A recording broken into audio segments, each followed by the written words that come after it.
Μια συναρπαστική ιστορία λύτρωσης, αγάπης, παθών και νέων ξεκινημάτων. Την ονειρευόταν νύχτα με τη νύχτα μια γυναίκα που δεν είχε δει ποτέ, μέχρι που, μπαίνοντας στην εταιρεία του, βρήκε ακριβώς το πρόσωπο που τον καταδίωκε στα όνειρά του. Και εκεί, μπροστά της, ένιωσε ότι το πεπρωμένο του τον είχε επιτέλους φτάσει. Δείτε αυτή την ιστορία μέχρι το τέλος, θα εκπλαγείτε. Αν σας αρέσουν οι ιστορίες αγάπης και ρομαντισμού, εγγραφείτε σε αυτό το κανάλι, αφήστε το σχόλιο σας, κάθε μέρα ανεβάζουμε βίντεο σαν αυτό. Συνεχίζουμε. 6 μήνες μετά τη νίκη στο Συμβούλιο, η ζωή του Αλέξανδρου και της Μαρίνας είχε βρει έναν αρμονικό ρυθμό που φαινόταν σχεδόν υπερβολικά τέλειος για να είναι αληθινός. Η Quantum Logic διένυε την πιο ευημερούσα περίοδό της, με το κβαντικό έργο να προσελκύει διεθνείς επενδυτές και να καθιερώνει την εταιρεία ως παγκόσμιο ηγέτη στην προηγμένη κρυπτογράφηση. Η Μαρίνα είχε γίνει μια σεβαστή προσωπικότητα στην ελληνική επιστημονική κοινότητα, προσκαλούμενη για διαλέξεις σε πανεπιστήμια και συνέδρια σε όλο τον κόσμο. Αλλά ήταν οι προσωπικές στιγμές που είχαν πραγματικά σημασία. Τα τεμπέλικα πρωινά της Κυριακής που έφτιαχναν καφέ μαζί και διάβαζαν τις εφημερίδες στο κρεβάτι. Τα βράδια που τον έβρισκε να δουλεύει μέχρι αργά και τον έπιθε να σταματήσει για δείπνο. Τα Σαββατοκύριακα που εξερευνούσαν διάφορες γειτονιές της Αθήνας, ανακαλύπτοντας κρυμμένα εστιατόρια και παλιά βιβλιοπωλεία. Σε μία από αυτές τις εξερευνήσεις, ένα απόγευμα Σαββάτου τον Απρίλιο, βρήκαν το μικρό παλαιοβιβλιοπωλείο του Ψηρή που θα άλλαζε τα πάντα ξανά. «Κοίτα αυτό», είπε η Μαρίνα, τραβώντας έναν δερματόδετο τόμο από ένα σκονισμένο ράφι. Το βιβλίο ήταν βαρύ, φανερά παλιό, με ένα φθαρμένο εξώφυλλο που έγραφε «Αναμνήσεις από τη Μακεδονία, 1880-1930». Ο Αλέξανδρος πλησίασε καθώς εκείνη άνοιγε προσεκτικά το βιβλίο. Οι σελίδες ήταν κιτρινισμένες αλλά καλά διατηρημένες, γεμάτες φωτογραφίες και αφηγήσεις σημαντικών οικογενειών της περιοχής κατά την περίοδο της βιομηχανικής ανάπτυξης. «Γιατί διάλεξες αυτό?» ρώτησε. «Δεν ξέρω. Ένιωσα σαν να με καλούσε». Αγόρασαν το βιβλίο και γύρισαν σπίτι, όπου εγκαταστάθηκαν στη βιβλιοθήκη του Αλέξανδρου για να το ξεφυλίσουν. Στη σελίδα 120, 3 βρήκαν αυτό που έψαχναν, χωρίς να ξέρουν ότι το έψαχναν. Μια ολοσέλιδη φωτογραφία έδειχνε μια ομάδα ανθρώπων μπροστά σε αυτό που το κείμενο αναγνώριζε ως Ινστιτούτο Μεταλλευτικών Ερευνών της Νάουσας, 1924. Στο κέντρο της εικόνας, ένας άντρας και μια γυναίκα στέκονταν δίπλα-δίπλα, φανερά πιο κοντά ο ένας στον άλλον από ό,τι θα θεωρούνταν πρέπον για επαγγελματίες συναδέλφους. «Θεέ μου», ψιθύρισε η Μαρίνα, «είναι αυτή». Η Ελένη φορούσε ένα κομψό σκούρο φόρεμα, τα μαλλιά της πιασμένα σε χαμηλό κότσο και τα μάτια της έλαμπαν ακόμα και στην ασπρόμαυρη φωτογραφία. Ο Δημήτρης δίπλα της ήταν άψογος με ένα επίσημο κοστούμι, αλλά το χέρι του ήταν ελαφρώς τεντωμένο, σαν να την άγγιζε σχεδόν. Αλλά ήταν το κείμενο που συνόδευε τη φωτογραφία που τους έκοψε την ανάσα. Το Ινστιτούτο Μεταλλευτικών Ερευνών υπήρξε το σκηνικό μίας από τις πιο παραγωγικές επιστημονικές συνεργασίες στην ιστορία της Μακεδονίας. Η Ελένη Κωνσταντίνου και ο Δημήτρης Γεωργίου ανέπτυξαν επαναστατικές τεχνικές ανάλυσης ορυκτών που ήταν θεμελιώδεις για την ανάπτυξη της εξορυκτικής βιομηχανίας στην περιοχή, αν και φήμες για ένα ειδήλιο μεταξύ των δύο ερευνητών κυκλοφορούσαν την εποχή εκείνη, και οι δύο παρέμειναν αφοσιωμένοι αποκλειστικά στο επιστημονικό τους έργο. Τραγικά, η συνεργασία διακόπηκε όταν η Ελένη παντρεύτηκε τον Χρήστο Καβαδία το 1925 και ο Δημήτρης έφυγε από τη Μακεδονία για να εργαστεί σε μεταλλευτικά έργα στην Πάτρα. «Αλέξανδρε», είπε η Μαρίνα με τρεμάμενη φωνή, «έχει κι άλλο». Στην επόμενη σελίδα υπήρχε η αναπαραγωγή μιας χειρόγραφης επιστολής. Η επικεφαλίδα την αναγνώριζε ως αλληλογραφία που βρέθηκε στα προσωπικά αρχεία της Ελένης μετά τον θάνατό της το 1967. «Αγαπημένε μου Δημήτρη, σήμερα συμπληρώνω 40 χρόνια γάμου με τον Χρήστο και παρόλο που υπήρξε ένας καλός και σεβαστικός σύζυγος, η καρδιά μου δεν έπαψε ποτέ να σου ανήκει. Κάθε βράδυ, πριν αποκοιμηθώ, φαντάζομαι πώς θα ήταν η ζωή μας αν είχα το θάρρος να ψηφίσω τις συμβάσεις της εποχής, Ονειρεύομαι ένα σπίτι γεμάτο από τα γέλια παιδιών που θα είχαν τα γκρίζα σου μάτια και τη δική μου αποφασιστικότητα. Ονειρεύομαι πρωινά που θα δουλεύαμε δίπλα-δίπλα στο εργαστήριο, κάνοντας ανακαλύψεις που θα μπορούσαν να αλλάξουν τον κόσμο. Ονειρεύομαι την αγάπη που θυσίασα στο όνομα του οικογενειακού καθήκοντος. Αν υπάρχει ζωή μετά τον θάνατο, αν υπάρχει κάποια δύναμη στο σύμπαν που επιτρέπει στις καρδιές να ξαναβρεθούν, υπόσχομαι ότι στην επόμενη ζωή θα παλέψω για την αγάπη μας. Δεν θα επιτρέψω στον φόβο ή τις συμβάσεις να μας χωρίσουν ξανά. Για πάντα δική σου, Ελένη η Γιούγη. Φυλάω ακόμα την απλή βέρα που μου έδωσες στα κρυφά. Θα ταφεί μαζί μου, με την ελπίδα ότι θα είναι ένα σύμβολο της αιώνιας ένωσής μας, ακόμα κι αν η γήινη δεν μπορούσε να υπάρξει. Η Μαρίνα έκλαιγε όταν τελείωσε την ανάγνωση. Ο Αλέξανδρος την αγκάλιασε, νιώθοντας μια βαθιά συγκίνηση που φαινόταν να προέρχεται από κάπου πέρα από τη δική του εμπειρία. «Αλέξανδρε», ψιθύρισε, «υποσχέθηκε ότι θα παλέψει στην επόμενη ζωή». Και πάλεψε, μέσα από σένα, μέσα από εμάς. Εκείνο το βράδυ είχαν το πιο ζωντανό όνειρο από τότε που γνωρίστηκαν. Αλλά αυτή τη φορά δεν ήταν παρατηρητές της ζωής της Ελένης και του Δημήτρη. Ήταν οι ίδιοι, αλλά σε μια πραγματικότητα όπου είχαν κάνει διαφορετικές επιλογές. Στο όνειρο ήταν το 1925 και η Μαρίνα ήταν η Ελένη, αλλά μια Ελένη θαραλέα που είχε επιλέξει την αγάπη πάνω από τις συμβάσεις. Ο Αλέξανδρος ήταν ο Δημήτρης, αλλά ένας Δημήτρης που είχε πιστεί ότι άξιζε τη γυναίκα που αγαπούσε. Παντρεύτηκαν σε μια απλή τελετή, αντιμετώπισαν μαζί τον κοινωνικό εξωστρακισμό, έχτισαν μια ζωή βασισμένη στην αγάπη και την κοινή δουλειά. Όταν ξύπνησαν και οι δύο είχαν δάκρυα στα μάτια. «Η Ελένη τα κατάφερε», είπε η Μαρίνα. «Κατάφερε να ζήσει την αγάπη της μέσα από εμάς». «Και τώρα», ρώτησε ο Αλέξανδρος, «τι κάνουμε με αυτή την ευθύνη?» Η Μαρίνα γύρισε προς το μέρος του στο κρεβάτι, τα μάτια της να λάμπουν με μια αποφασιστικότητα που αναγνώριζε από τα πρώτα όνειρα. «Τώρα ζούμε τη δική μας ζωή. Ολοκληρώσαμε τη δική τους ιστορία, αλλά γράφουμε και τη δική μας». Την επόμενη Δευτέρα ο Αλέξανδρος πήρε μια απόφαση που σκεφτόταν εδώ και μήνες. Κατά τη διάρκεια του μεσημεριανού διαλύματος πήγε στο πιο παραδοσιακό κοσμηματοπωλείο της Αθήνας και διάλεξε ένα δαχτυλίδι που ήξερε ότι θα ήταν τέλειο για τη Μαρίνα. Όχι το τεράστιο και επιδεικτικό διαμάντι που θα του επέτρεπε η οικονομική του κατάσταση, αλλά ένα κομψό και διαχρονικό μονόπετρο που τιμούσε τόσο την καλλαισθησία της όσο και την πρακτική της φύση. Αλλά ήθελε η πρόταση να είναι ξεχωριστή, σημαντική για την ιστορία που ολοκλήρωναν. Πέρασε την επόμενη εβδομάδα κάνοντας έρευνες και τηλεφωνήματα, μέχρι που τελικά βρήκε αυτό που έψαχνε, το παλιό αγρόκτημα της οικογένειας της Ελένης, όπου είχε μεγαλώσει και όπου είχε πάρει την απόφαση να παντρευτεί τον Χρήστο αντί να παλέψει για τον Δημήτρη, είχε μετατραπεί σε έναν ιστορικό ξενώνα στην περιοχή της Νάουσας.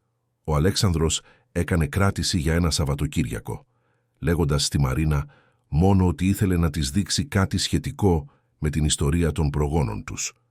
Το ταξίδι στη Μακεδονία μια Παρασκευή του Μαΐου ήταν γεμάτο προσμονή. Η Μαρίνα ήξερε ότι ο Αλέξανδρος σχεδίαζε κάτι ξεχωριστό, αλλά δεν μπορούσε να φανταστεί τι. Όταν έφτασαν στο κτήμα Καλή Θέα, τώρα ένας γοητευτικός ξενώνας που διατηρούσε την αρχική παραδοσιακή αρχιτεκτονική, ένιωσε μια παράξενη οικειότητα σαν να είχε ξαναβρεθεί εκεί. «Αλέξανδρε, αυτό το μέρος ήταν η ιδιοκτησία της οικογένειας της Ελένης. Το σπίτι όπου μεγάλωσε, όπου πήρε την απόφαση που άλλαξε τη ζωή της». Η Μαρίνα περπάτησε στη φαρδιά βεράντα, αγγίζοντας τις ξύλινες κολόνες, σαν να αναγνώριζε κάθε λεπτομέρεια. «Είναι ακριβώς όπως το φανταζόμουν». Εγκαταστάθηκαν στο κυρίως δωμάτιο, το οποίο ο ιδιοκτήτης του ξενώνα εξήγησε ότι ήταν το δωμάτιο της Ελένης όταν ήταν νέα. Η Μαρίνα κάθισε στο παλιό κρεβάτι, κοιτάζοντας από το παράθυρο τα χωράφια που απλώνονταν μέχρι τα βουνά.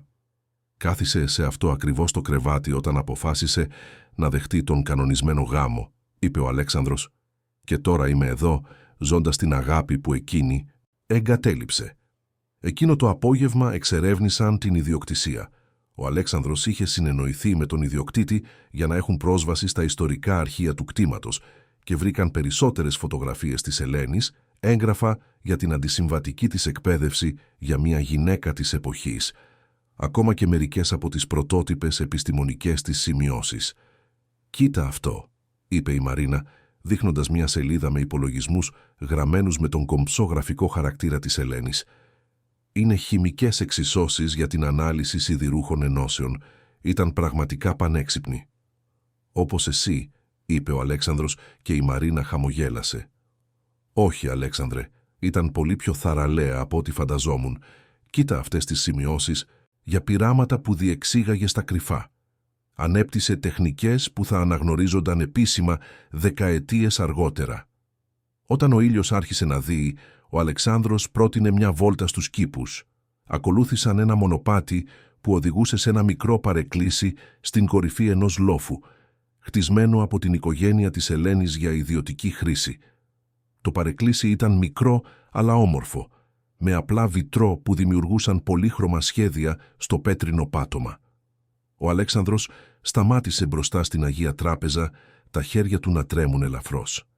«Μαρίνα», είπε γυρίζοντας προς το μέρος της, «υπάρχει κάτι που θέλω να σου πω». Εκείνη τον κοίταξε με προσμονή. «Από το πρώτο όνειρο που είχα μαζί σου, ήξερα ότι η ζωή μου είχε αλλάξει για πάντα. Όχι μόνο επειδή ερωτευόμουν μια γυναίκα που δεν είχα δει ποτέ, αλλά επειδή για πρώτη φορά στη ζωή μου ένιωσα ολοκληρωμένος». Ο Αλέξανδρος γονάτισε σε ένα από τα παλιά στασίδια του παρεκκλησίου, βγάζοντας από την τσέπη του το μικρό βελούδινο κουτί. Η Ελένη και ο Δημήτρης δεν είχαν την ευκαιρία να ζήσουν την αγάπη τους ολοκληρωτικά. Αλλά εμείς την έχουμε. Τα καταφέραμε. Και θέλω να περάσω το υπόλοιπο της ζωής μου αποδεικνύοντας ότι η αληθινή αγάπη μπορεί να νικήσει κάθε εμπόδιο. Η Μαρίνα έφερε τα χέρια στο στόμα της, δάκρυα να κυλούν ήδη στο πρόσωπό της. «Μαρίνα Κωνσταντίνου, θέλεις να με παντρευτείς. Θέλεις να γίνεις γυναίκα μου, σύντροφός μου, η μητέρα των παιδιών μου. Θέλεις να βοηθήσεις να ολοκληρώσουμε την ιστορία που ξεκίνησε με την Ελένη και τον Δημήτρη». «Ναι», ψιθύρισε, απλώνοντας το χέρι της για να της βάλει το δαχτυλίδι. «Ναι, Αλέξανδρε, σε όλα». Όταν φιλήθηκαν εκεί στο μικρό παρεκκλήσι, όπου η Ελένη είχε προσευχηθεί για ένα θάρρος που δεν ήρθε ποτέ, η Μαρίνα ένιωσε σαν ο χρόνος να λυγίζει, συνδέοντας το παρελθόν και το παρόν σε μια τέλεια ένωση. Εκείνο το βράδυ, ξαπλωμένοι στο παλιό κρεβάτι της Ελένης, έκαναν έρωτα με μια ένταση που ξεπερνούσε το σωματικό. Ήταν σαν οι ψυχές τους να ενώνονταν επιτέλους πλήρως, όχι μόνο ως Αλέξανδρος και Μαρίνα, αλλά ως η εκπλήρωση μιας αγάπης που είχε περιμένει πάνω από 100 χρόνια για να πραγματοποιηθεί. «Αλέξανδρε», ψιθύρισε η Μαρίνα στο σκοτάδι, «νιώθω σαν να είναι εδώ μαζί μας, σαν να έχει επιτέλους γαληνέψει». «Ίσως να είναι. Ίσως όλο αυτό το διάστημα περίμενε να δει την αγάπη της να πραγματοποιείται μέσα από εμάς». Ο γάμος έγινε 4 μήνες αργότερα, τον Σεπτέμβριο, σε μια τελετή που συνδύαζε τη σύγχρονη κομψότητα με την ιστορική παράδοση. Η Μαρίνα επέλεξε να φορέσει τον υφικό που ανήκε στην προγιαγιά της Ελένης, το οποίο ανακαλύφθηκε ανάμεσα στα οικογενειακά κοιμήλια και αποκαταστάθηκε προσεκτικά. Ο Αλέξανδρος κρατούσε στην τσέπη του ένα μαντίλι που ανήκε στο Δημήτρη, το οποίο βρέθηκε ανάμεσα στα οικογενειακά έγγραφα. Η τελετή πραγματοποιήθηκε στον Εθνικό Κήπο της Αθήνας, στο ίδιο μέρος όπου είχαν ονειρευτεί να είναι μαζί πριν καν γνωριστούν. Ανάμεσα στους καλεσμένους ήταν συνάδελφοι από την Quantum Logic, οι οικογένειές τους και η Δαρσίνς Ελένη Βασιλείου, που είχε γίνει ένα είδος φύλακα της ιστορίας της Ελένης και του Δημήτρη. «Ξέρετε», είπε η Δαρσόμνα Βασιλείου κατά τη διάρκεια του γαμήλιου δείπνου, «ότι αυτή είναι η πρώτη φορά που οι οικογένειες Κωνσταντίνου και Γεωργίου ενώνονται επίσημα. Η Ελένη και ο Δημήτρης επιτέλους παντρεύτηκαν». Ήταν ο Στέφανος Αλεξίου που έκανε την πιο συγκινητική πρόποση της βραδιάς. «Στον Αλέξανδρο και τη Μαρίνα», είπε σηκώνοντας το ποτήρι του, «που απέδειξαν ότι η αληθινή αγάπη όχι μόνο υπάρχει, αλλά μπορεί να νικήσει τον χρόνο, την απόσταση, ακόμα και τον θάνατο. Εύχομαι να έχετε την ευτυχία που άξιζαν να είχαν οι πρόγονείς σας». Ο μήνας του μέλιτος πέρασε στην Ευρώπη επισκεπτόμενη εργαστήρια κβαντικής, υπολογιστικής και πανεπιστήμια, όπου η Μαρίνα είχε προσκληθεί για διαλέξεις.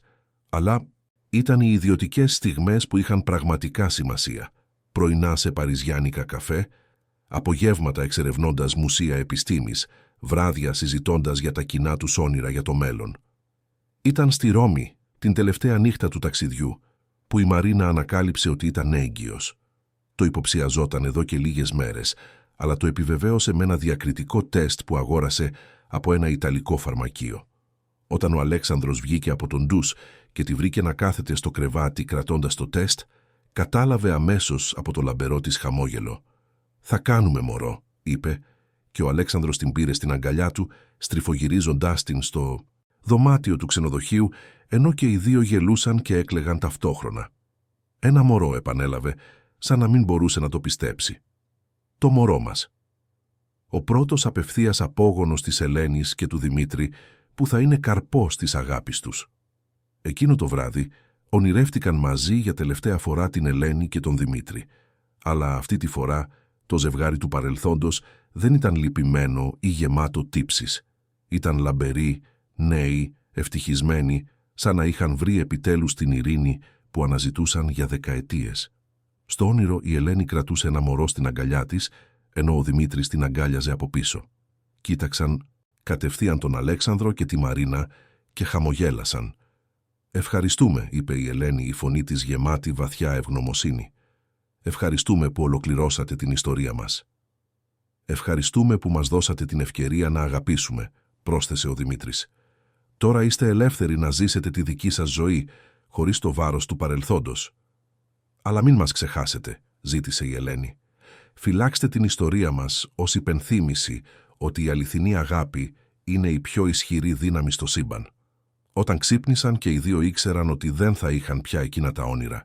Η αποστολή είχε ολοκληρωθεί. Οι επόμενοι μήνες ήταν ένας κικαιώνας προετοιμασιών για το μωρό και επαγγελματικής ανάπτυξης και για τους δύο.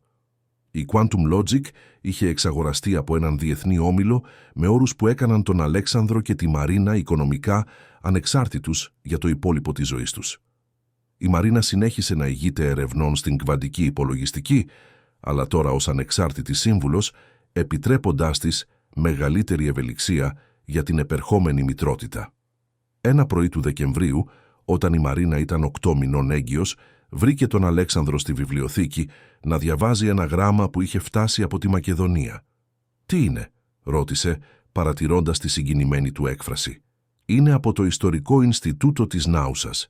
Θέλουν να δημιουργήσουν ένα μνημείο για την Ελένη και τον Δημήτρη, αναγνωρίζοντας επίσημα τη συμβολή τους στην ελληνική επιστήμη».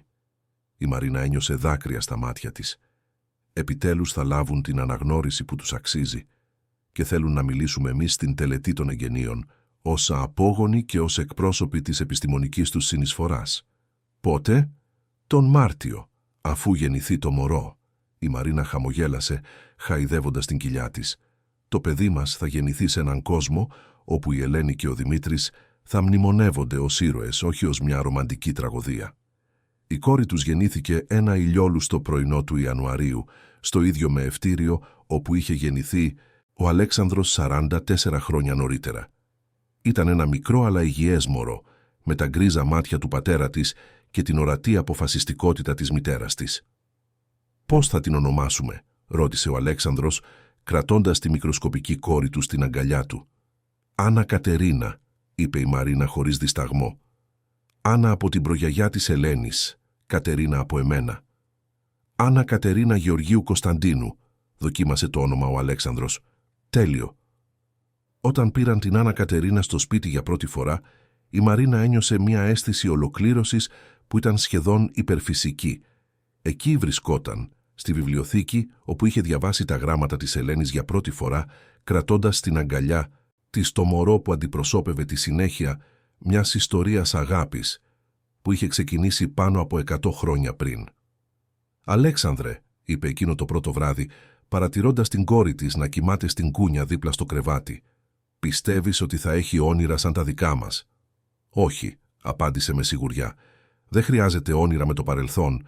Αυτή είναι το μέλλον». Η τελετή των εγγενείων του μνημείου πραγματοποιήθηκε ένα χρυσό απόγευμα του Μαρτίου, στο ίδιο παρεκκλήσι όπου ο Αλέξανδρος είχε κάνει πρόταση γάμου στη Μαρίνα. Η Άννα Κατερίνα 2 μηνών κοιμόταν ήσυχα στην αγκαλιά της μητέρας της, ενώ εκατοντάδες άνθρωποι συγκεντρώθηκαν για να τιμήσουν τη μνήμη της Ελένης Κωνσταντίνου και του Δημήτρη Γεωργίου. Η Μαρίνα ήταν η τελευταία που μίλησε, κρατώντας την κόρη της καθώς πλησίαζε το μικρόφωνο. «Η Ελένη Κωνσταντίνου και ο Δημήτρης Γεωργίου», είπε, η φωνή της να αντυχεί στο παρεκκλήσι και στα ηχεία που μετέδιδαν στο πλήθος έξω, ήταν πρωτοπόροι όχι μόνο στην επιστήμη, αλλά και στην αγάπη που ξεπερνά τον χρόνο και τις περιστάσεις. Μας δίδαξαν ότι ορισμένες συνδέσεις είναι τόσο βαθιές που δεν μπορούν να διακοπούν ούτε από τον θάνατο. Κοίταξε τον Αλέξανδρο στην πρώτη σειρά και μετά την κόρη της στην αγκαλιά της. Σήμερα δεν τιμούμε απλώς δύο λαμπρούς επιστήμονες. Γιορτάζουμε την απόδειξη ότι η αληθινή αγάπη βρίσκει πάντα έναν τρόπο να πραγματοποιηθεί, ακόμα κι αν χρειαστούν γενιές για να συμβεί αυτό. Μετά την τελετή, ο Αλέξανδρος, η Μαρίνα και η Άννα Κατερίνα έμειναν μόνοι στο παρεκκλήσι για λίγα λεπτά. Ο απογευματινός ήλιος δημιουργούσε χρυσά σχέδια μέσα από τα βιτρό και η σιωπή γεμιζόταν μόνο από την απαλή αναπνοή του μωρού. «Το νιώθεις?» ρώτησε απαλά η Μαρίνα. «Τι?» «Τη γαλήνη, σαν να μπορούν επιτέλους να αναπαυθούν». Ο Αλέξανδρος έβαλε το χέρι του γύρω από εκείνη και την κόρη τους, κοιτάζοντας την Αγία Τράπεζα, όπου μια πλάκα τιμούσε τώρα την Ελένη και τον Δημήτρη. Είχαν την ευκαιρία τους να αγαπήσουν μέσα από εμάς. Τώρα είναι η σειρά μας να ζήσουμε τη δική μας ιστορία. «Και τι ιστορία θα είναι αυτή?» Ο Αλέξανδρος χαμογέλασε, φιλώντας το μέτωπο της Μαρίνας και μετά της Άννας Κατερίνας. «Θα είναι μια ιστορία αγάπης που δεν χρειάζεται όνειρα για να πραγματοποιηθεί. Μια ιστορία οικογένειας, επιστήμης, κοινής δημιουργίας. Μια ιστορία που η Ελένη και ο Δημήτρης ονειρεύτηκαν, αλλά δεν μπόρεσαν ποτέ να ζήσουν».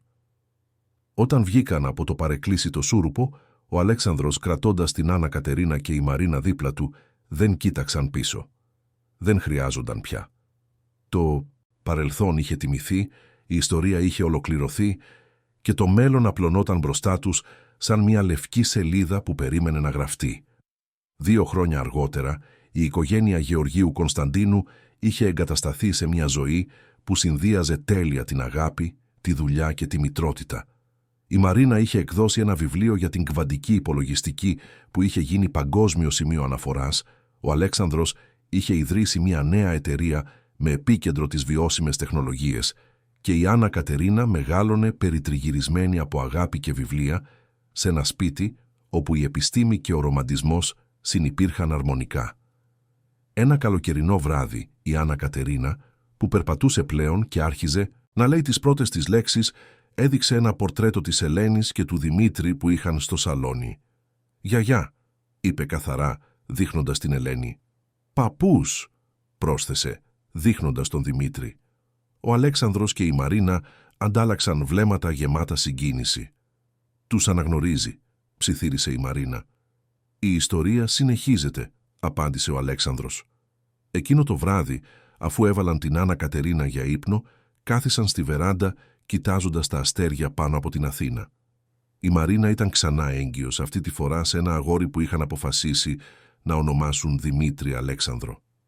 «Δεν τους ονειρεύτηκα ποτέ ξανά», σχολίασε η Μαρίνα. «Εσύ?»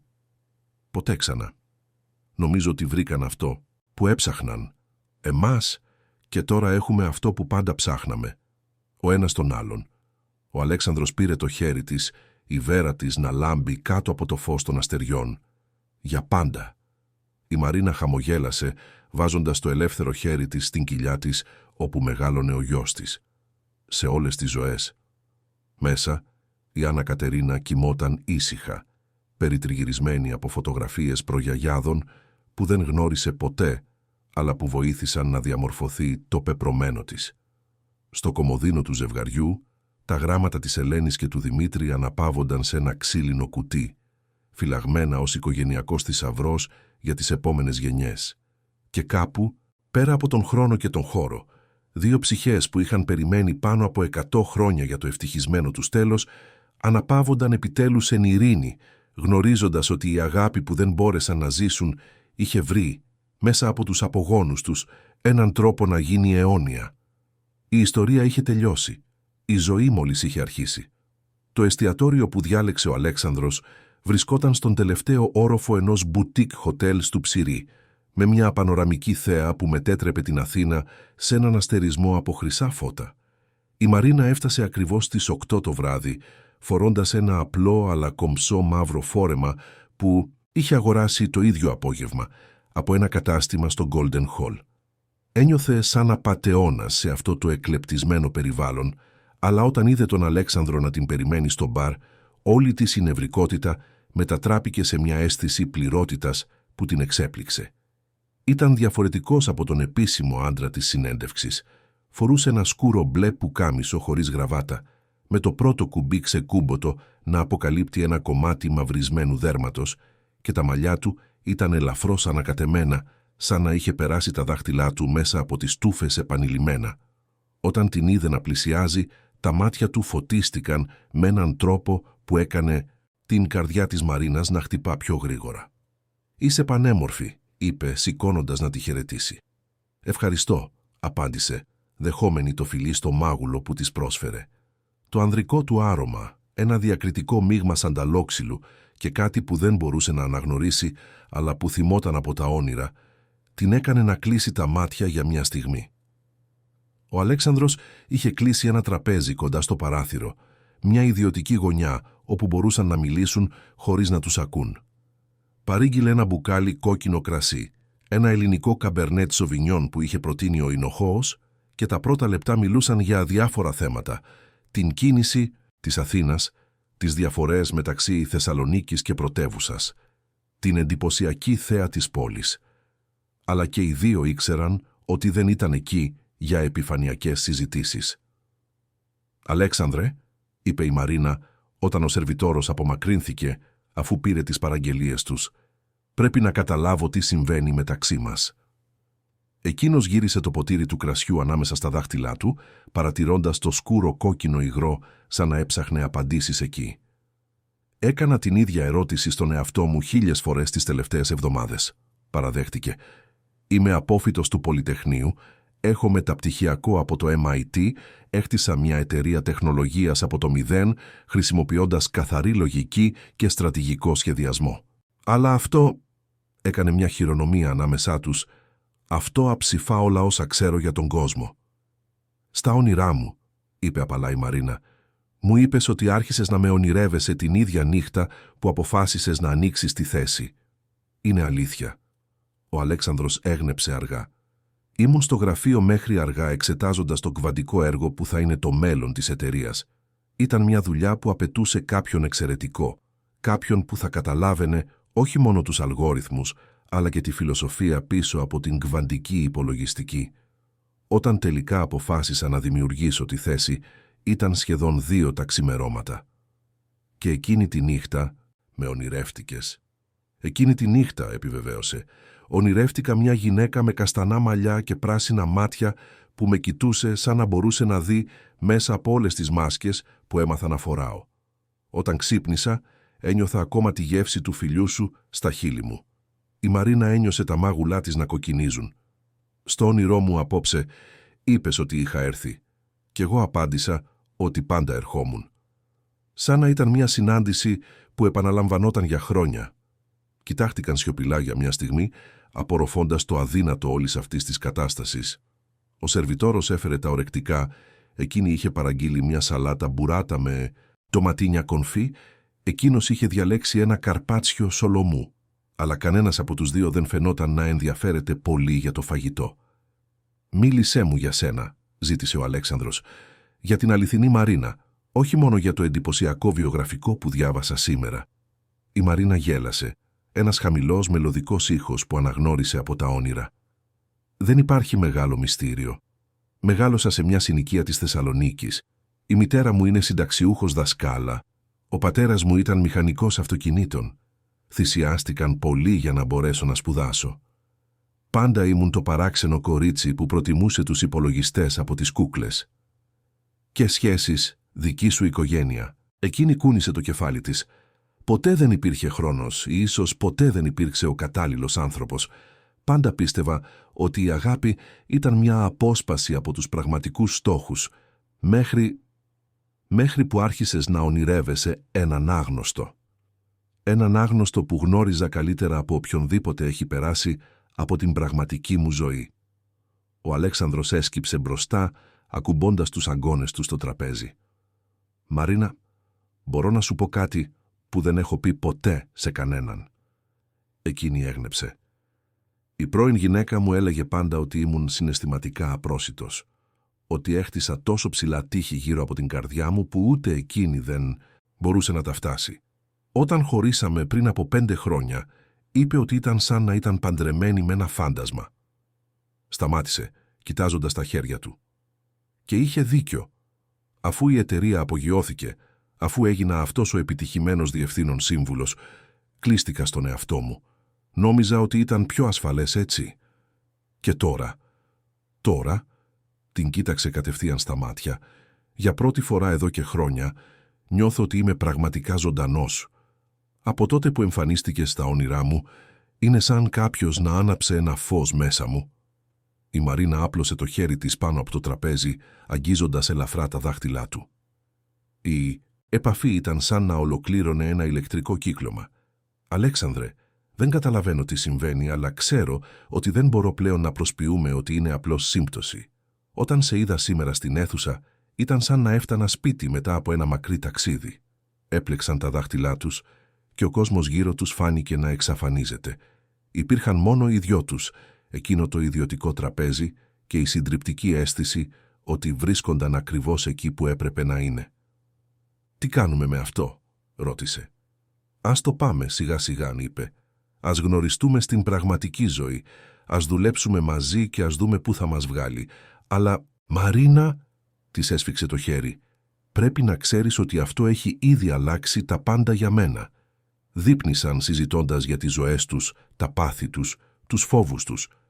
Ο Αλέξανδρος μίλησε για την πίεση του να διατηρείς μια εταιρεία τεχνολογίας ανταγωνιστική στην παγκόσμια αγορά, για τις άγρυπνες νύχτες αναπτύσσοντας αλγόριθμους, για τη μοναξιά του να είσαι πάντα περιτριγυρισμένος από ανθρώπους, αλλά ποτέ πραγματικά συνδεδεμένος με κανέναν.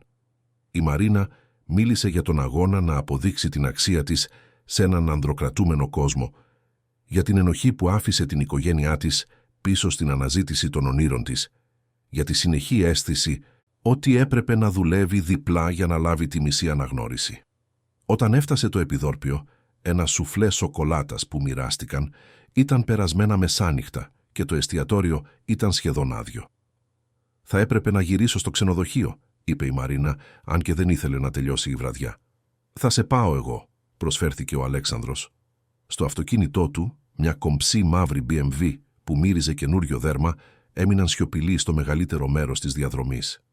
Υπήρχε μια ένταση στον αέρα, μια αμοιβαία συνειδητοποίηση ότι κάτι είχε αλλάξει μεταξύ τους κατά τη διάρκεια του δείπνου. Δεν ήταν πλέον απλώς 2 άνθρωποι που μοιράζονταν μυστηριώδη όνειρα. Ήταν 2 άνθρωποι που ερωτεύονταν. Όταν σταμάτησε μπροστά στο ξενοδοχείο, η Μαρίνα δίστασε πριν ανοίξει την πόρτα. «Αλέξανδρε?» «Ναι, στα όνειρα, εμείς ποτέ δεν φιληθήκαμε αληθινά, έτσι δεν είναι. Πάντα ξυπνάω πριν συμβεί». Εκείνος έσβησε τη μηχανή και γύρισε προς το μέρος της. «Πάντα».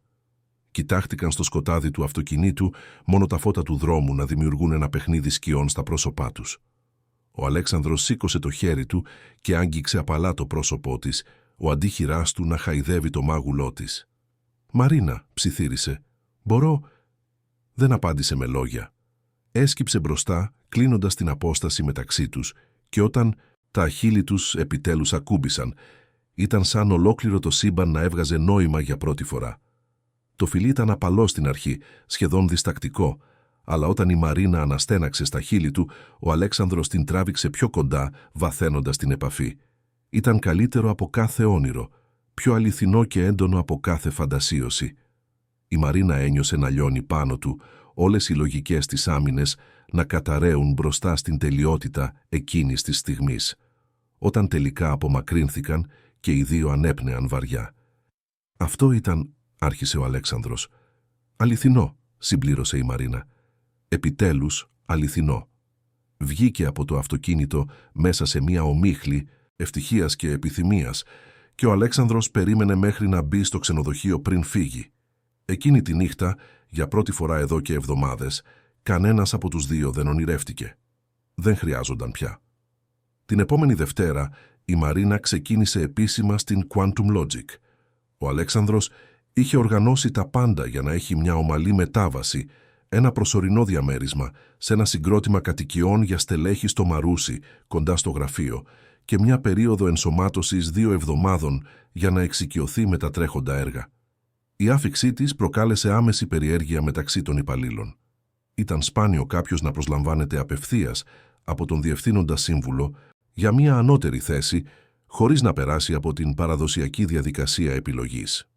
Η Χριστίνα, η βοηθός του Αλέξανδρου, ανέλαβε να την συστήσει στα διάφορα τμήματα και να της εξηγήσει τον ρόλο της στο κβαντικό έργο.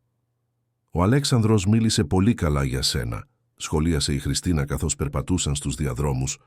«Σπάνια εμπλέκεται προσωπικά στις διαδικασίες πρόσληψης, αλλά είπε ότι ήσουν ακριβώς αυτό που χρειαζόταν η εταιρεία». Η Μαρίνα χαμογέλασε διπλωματικά, αλλά από μέσα αναρωτιόταν πόσοι άνθρωποι έκαναν τις ίδιες υποθέσεις. Το νέο της γραφείο βρισκόταν στον 38ο όροφο, 2 ορόφους κάτω από το γραφείο του Αλέξανδρου. Ήταν ένας σύγχρονος και λειτουργικός χώρος, με μερική θέα στην πόλη και εξοπλισμό τελευταίας τεχνολογίας.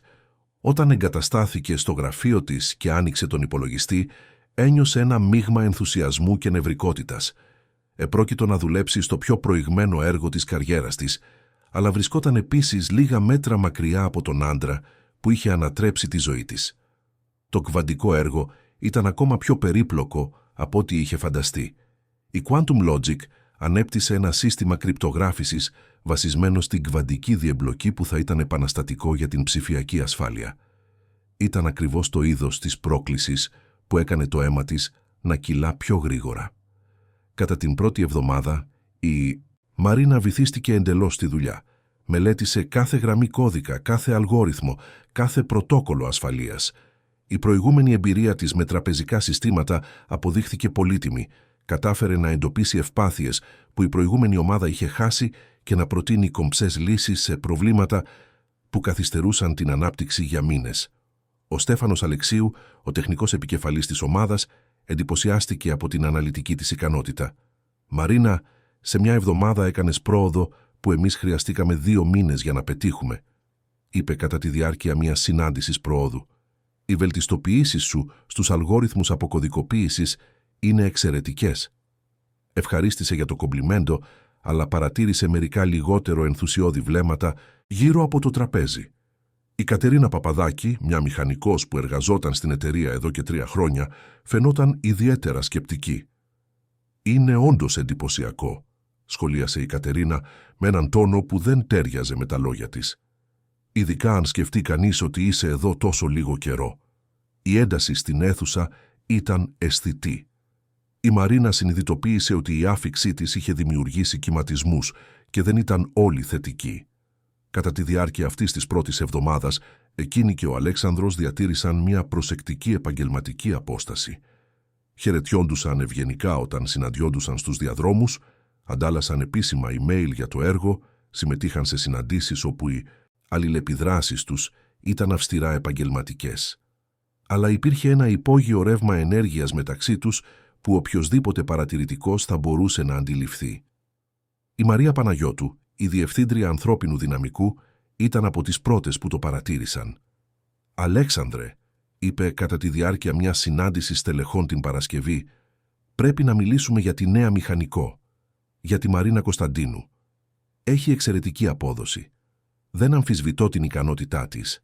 Αμφισβητώ τον τρόπο που κοιτάζεστε». Ο Αλέξανδρος διατήρησε την έκφρασή του ουδέτερη, αλλά η Μαρία τον γνώριζε αρκετά χρόνια για να καταλάβει πότε προσπαθούσε να κρύψει κάτι. «Είναι μια πολύτιμη υπάλληλος, Μαρία. Τίποτα παραπάνω». «Αλέξανδρε, με ξέρεις 10 χρόνια. Σε έχω δει να προσλαμβάνεις εκατοντάδες ανθρώπους. Ποτέ δεν σε είδα να κοιτάς μια υπάλληλο με τον τρόπο που την κοιτάς». Αναστέναξε, περνώντας το χέρι του στα μαλλιά. «Είναι περίπλοκο. Άρα υπάρχει κάτι. Ίσως. Δεν ξέρω. Είναι δύσκολο να το εξηγήσω». Η Μαρία έσκυψε μπροστά. «Αλέξανδρε, ξέρεις ότι σε σέβομαι απεριόριστα, τόσο επαγγελματικά όσο και προσωπικά. Αλλά πρέπει να είσαι πολύ προσεκτικός. Μια σχέση μεταξύ του διευθύνοντος συμβούλου και μιας υπαλλήλου μπορεί να δημιουργήσει σοβαρά προβλήματα για την εταιρεία. Ηθική παρενόχληση, ευνοιοκρατία, σύγκρουση συμφερόντων. Καταλαβαίνω τους κινδύνους. Τους καταλαβαίνεις ή τους αγνοείς επειδή είσαι πολύ συναισθηματικά εμπλεγμένος για να σκεφτείς καθαρά. Ο Αλέξανδρος έμεινε σιωπηλός για πολλή ώρα. Τι προτείνεις? Διαφάνεια. Αν συμβαίνει κάτι μεταξύ σας, πρέπει να επισημοποιηθεί. Σαφείς διαδικασίες, κατάλληλη τεκμηρίωση, ίσως ακόμη και να τη μεταφέρεις σε άλλο τμήμα για να αποφευχθεί η άμεση σύγκρουση ιεραρχίας. Μόλις ήρθε. Το να τη μεταφέρω τώρα θα ήταν το υπεύθυνο που πρέπει να κάνεις. Αλέξανδρε, έχτισες αυτή την εταιρεία από το μηδέν. Μην αφήσεις μια σχέση, όσο ειλικρινής κι αν είναι, να θέσει τα πάντα σε κίνδυνο.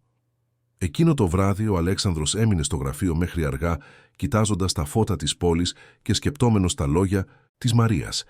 Ήξερε ότι είχε δίκιο. Η θέση του στην εταιρεία απαιτούσε δύσκολες αποφάσεις και το να ανακατεύει στην προσωπική ζωή με τις επιχειρήσεις ήταν συνταγή για καταστροφή. Αλλά όταν σκεφτόταν τη Μαρίνα, όταν θυμόταν τον τρόπο που τον κοιτούσε σαν να μπορούσε να δει την ψυχή του, όλες οι πρακτικές σκέψεις φαινόταν ασήμαντες. Το κινητό του δονήθηκε με ένα μήνυμα. «Ακόμα δουλεύεις. Είδα το φως του γραφείου σου από το παράθυρό μου». Ήταν η Μαρίνα. Κοίταξε από το παράθυρο και μπόρεσε να διακρίνει τη σιλουέτα της στο παράθυρο του κτηρίου όπου έμενε προσωρινά. «Πάντα δουλεύω μέχρι αργά», πληκτρολόγησε ως απάντηση. «Θέλεις παρέα? Έχω καφέ και μερικές ιδέες για το πρωτόκολλο κβαντικής αυθεντικοποίησης». Ο Αλέξανδρος δίστασε. Θα ήταν ακριβώς το είδος της κατάστασης για την οποία τον είχε προειδοποιήσει η Μαρία, ιδιωτικές συναντήσεις, θολά όρια μεταξύ επαγγελματικού και προσωπικού. Αλλά πριν προλάβει να παρέμβει το λογικό του μέρος, τα δάχτυλά του πληκτρολογούσαν ήδη την απάντηση. Η πόρτα του γραφείου θα είναι ανοιχτή. 20 λεπτά αργότερα, η Μαρίνα χτύπησε την πόρτα του γραφείου του κρατώντας ένα θερμός με καφέ και έναν φάκελο με έγγραφα. Είχε αλλάξει το επίσημο ταγέρ με τζιν και μια casual μπλούζα και ο Αλέξανδρος ένιωσε τον σφιγμό του να επιταχύνεται βλέποντάς την. «Δεν μπορούσα να κοιμηθώ», είπε μπαίνοντας και κλείνοντας την πόρτα πίσω της. «Το μυαλό μου δεν σταματά να στροβιλίζεται με τις δυνατότητες του έργου». «Ξέρω το συναίσθημα». Του σέρβιρε καφέ σε κούπες που είχε φέρει και κάθισαν στον άτυπο χώρο συναντήσεων του γραφείου, 2 άνετες πολυθρόνες μπροστά στο πανοραμικό παράθυρο. «Αλέξανδρε», είπε, αφού συζήτησαν για λίγα λεπτά τεχνικές πτυχές του έργου, «μπορώ να κάνω μια προσωπική ερώτηση?» «Φυσικά. Μετανιώνεις που με προσέλαβες?» Η ερώτηση τον έπιασε εξαπίνης. «Γιατί το ρωτάς αυτό?» «Νιώθω ότι η παρουσία μου εδώ προκαλεί περιπλοκές. Βλέπω πώς με κοιτάζουν οι άνθρωποι, πώς ψιθυρίζουν όταν περνάω. Κάποιοι νομίζουν ότι είμαι ανίκανη και είμαι εδώ μόνο από εύνοια. Άλλοι νομίζουν ότι υπάρχει κάτι μεταξύ μας». «Και υπάρχει κάτι μεταξύ μας». Η Μαρίνα τον κοίταξε κατευθείαν στα μάτια. «Ξέρεις ότι υπάρχει?» Ο Αλέξανδρος άφησε την κούπα στο τραπεζάκι και έσκυψε μπροστά. «Μαρίνα, δεν μετανιώνω που σε προσέλαβα. Είσαι η καλύτερη μηχανικός που έχει δουλέψει ποτέ μαζί μου και αυτό δεν έχει καμία σχέση με τα υπόλοιπα». «Αλλά τα υπόλοιπα υπάρχουν».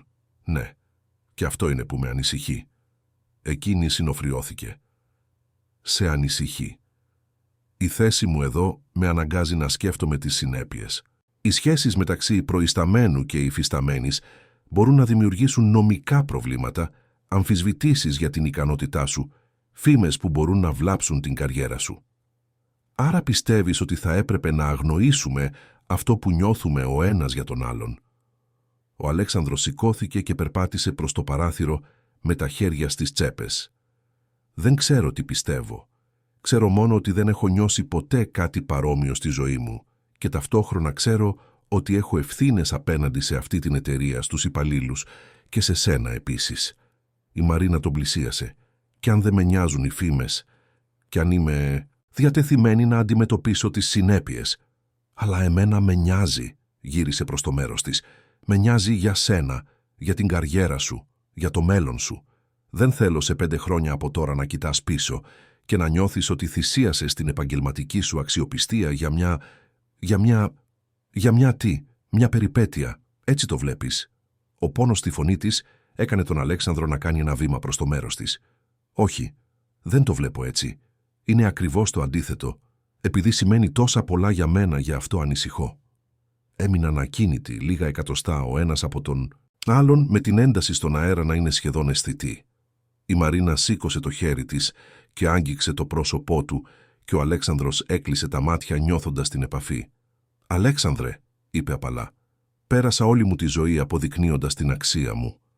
Παλεύοντας για σεβασμό, για αναγνώριση, για ευκαιρίες. Και ξέρεις κάτι, κουράστηκα να ζω πάντα με τον φόβο του τι θα σκεφτούν οι άλλοι». Άνοιξε τα μάτια του και τη βρήκε να τον κοιτάζει κατευθείαν. «Αν δεν είχα ικανότητες», συνέχισε, «δεν θα με είχες καν προσλάβει, με όνειρα ή χωρίς.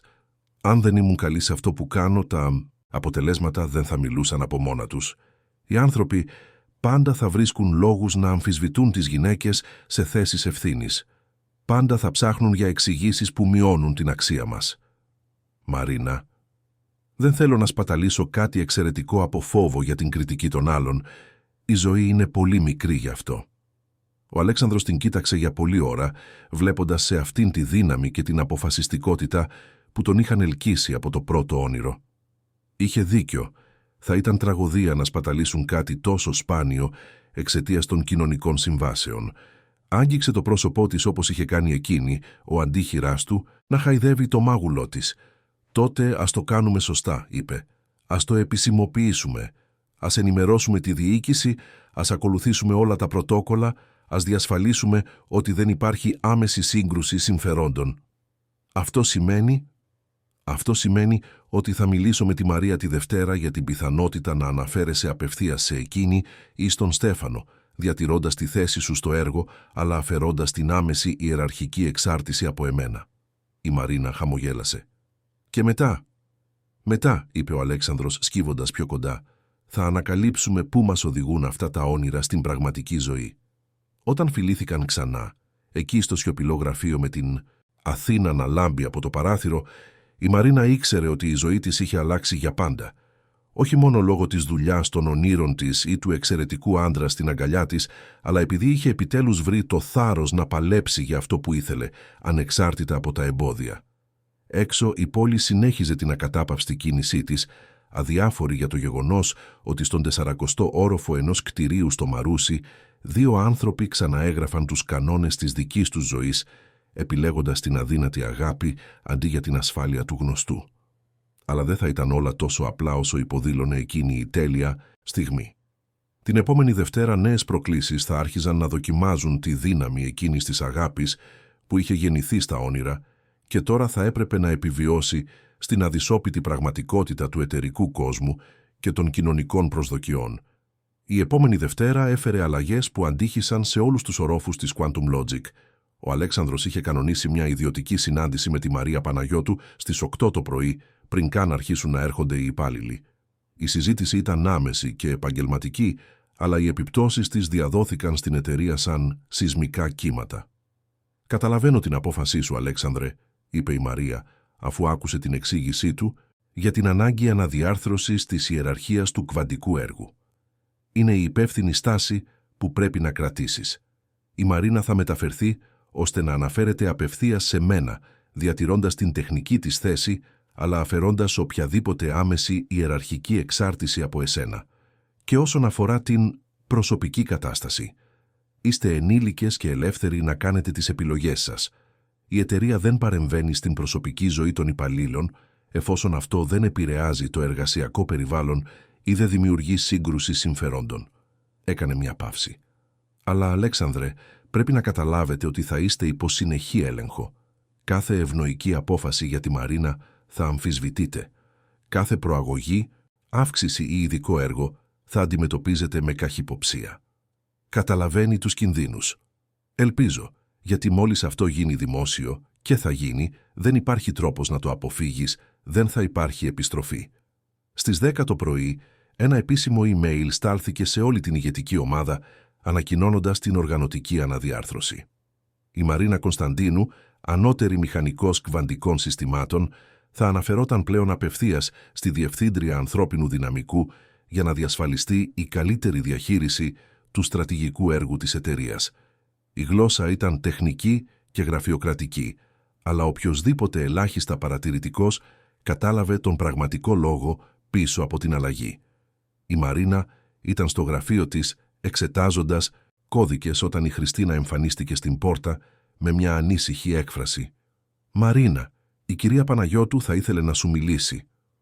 Το γραφείο της Διευθύντριας Ανθρώπινου Δυναμικού βρισκόταν στον ίδιο όροφο με την Προεδρία, ένα κομψό δωμάτιο διακοσμημένο με φυτά και σύγχρονους πίνακες που δημιουργούσαν μια πιο φιλόξενη ατμόσφαιρα από τους περισσότερους εταιρικούς χώρους. Η Μαρία Παναγιώτου ήταν μια γυναίκα γύρω στα 50, με γκρίζα μαλλιά πιασμένα σε έναν κομψό κότσο που είχε χτίσει την καριέρα της όντας ταυτόχρονα σταθερή και ενσυναισθητική. «Μαρίνα, κάθισε, σε παρακαλώ». Έδειξε μια από τις πολυθρόνες μπροστά από το γραφείο της. «Φαντάζομαι ξέρεις γιατί είσαι εδώ.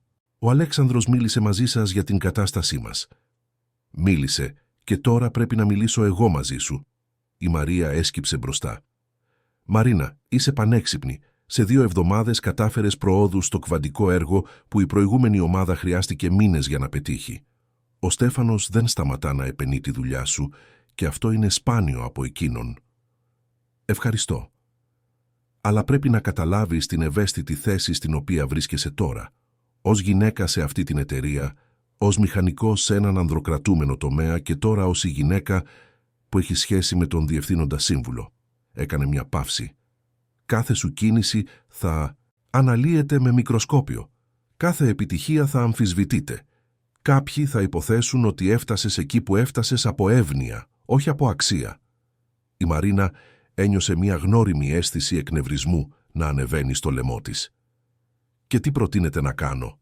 Να χωρίσω με τον Αλέξανδρο για να αποδείξω την ικανότητά μου?» «Όχι. Προτείνω να είσαι ακόμα καλύτερη από ό,τι είσαι ήδη. Να δουλεύεις διπλά για να λάβεις τη μισή αναγνώριση. Να τεκμηριώνεις κάθε απόφαση, κάθε καινοτομία, κάθε συνεισφορά. Και να είσαι προετοιμασμένη να παλεύεις για τη θέση σου κάθε μέρα». Η ομή ειλικρίνεια της Μαρίας ήταν σαν ένα κρύο ντους, αλλά έφερε και διάβγεια. Η Μαρίνα ήξερε ότι η γυναίκα είχε δίκιο. «Καταλαβαίνω και δέχομαι την πρόκληση. Ωραία, γιατί θα σου δώσω την πρώτη δοκιμασία». Η Μαρία άνοιξε έναν φάκελο στο γραφείο της. Η Quantum Logic προσκλήθηκε να παρουσιάσει το κβαντικό έργο στο Digiforum Greece, το μεγαλύτερο συνέδριο τεχνολογίας στη χώρα. Ο Αλέξανδρος θα έκανε κανονικά την παρουσίαση, αλλά δεδομένων των συνθήκων, θεώρησα καλύτερο να ηγηθείς εσύ της τεχνικής παρουσίασης. Η Μαρίνα ένιωσε ένα σφίξιμο στο στομάχι. Το Digiforum Greece συγκέντρωνε τα μεγαλύτερα ονόματα της εγχώριας και διεθνούς τεχνολογίας.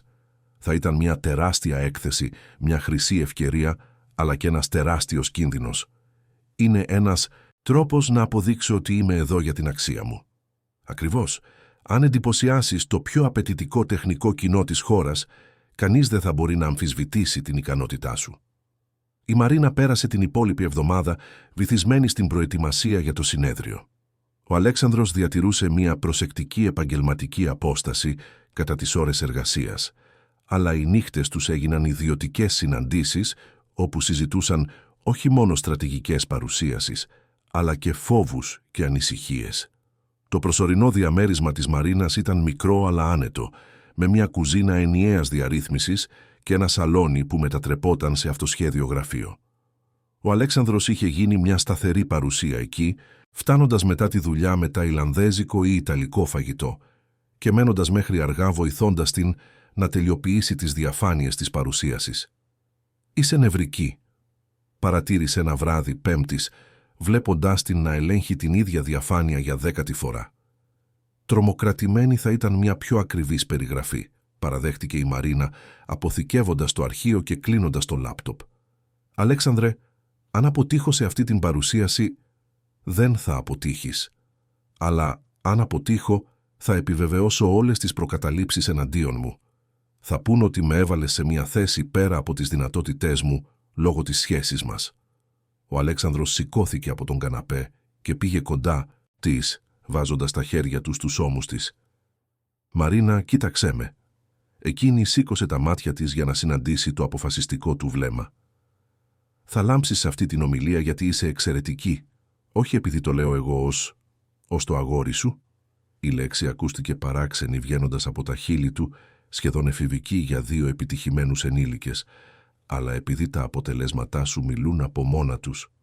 «Το αγόρι μου». Η Μαρίνα χαμογέλασε για πρώτη φορά το βράδυ. «Έτσι αποκαλούμαστε τώρα».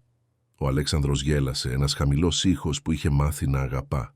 «Ακούγεται γελίο για δύο σαραντάριδες, έτσι δεν είναι?» «Λίγο, αλλά μου αρέσει». Τη φίλησε απαλά και όταν απομακρύνθηκαν, η Μαρίνα ένιωσε πιο συγκεντρωμένη. «Θέλεις να μάθεις κάτι?» είπε. «Ποτέ δεν είχα αγόρι που να με βοηθάει με τεχνικές παρουσιάσεις για την κβαντική υπολογιστική. Και εγώ ποτέ δεν είχα κοπέλα που να καταλαβαίνει τις φιλοσοφικές επιπτώσεις της κβαντικής διεμπλοκής». Γέλασαν μαζί και η ένταση στο δωμάτιο μειώθηκε σημαντικά. Εκείνο το βράδυ, για πρώτη φορά από τότε που γνωρίστηκαν προσωπικά, ο Αλέξανδρος έμεινε για ύπνο. Όχι από ανεξέλεγκτο πάθος ή σεξουαλική πίεση, αλλά από μια φυσική οικειότητα που φαινόταν αναπόφευκτη. Ξάπλωσαν μιλώντας χαμηλόφωνα στο σκοτάδι για τα παιδικά τους χρόνια, για όνειρα που είχαν εγκαταλείψει για να κυνηγήσουν καριέρες, για την παράξενη συγχρονικότητα που τους είχε ενώσει. «Αλέξανδρε», ψιθύρισε η Μαρίνα όταν νόμιζε ότι είχε αποκοιμηθεί, «πιστεύεις στις προηγούμενες ζωές?» «Είναι μια ενδιαφέρουσα ερώτηση για να την κάνεις στο σκοτάδι», απάντησε αποδεικνύοντας ότι ήταν ακόμα ξύπνιος. «Γιατί ρωτάς?» «Μερικές φορές, όταν με αγγίζεις, έχω αναλαμπές από... δεν ξέρω πώς να το εξηγήσω. Αναμνήσεις που δεν είναι δικές μου. Μέρη που δεν έχω επισκεφτεί ποτέ, εποχές που δεν έχω ζήσει ποτέ». Ο Αλέξανδρος γύρισε προς το μέρος της στο κρεβάτι. «Τι είδους μέρη?» «Ένα παλιό αγρόκτημα, αμπελώνες.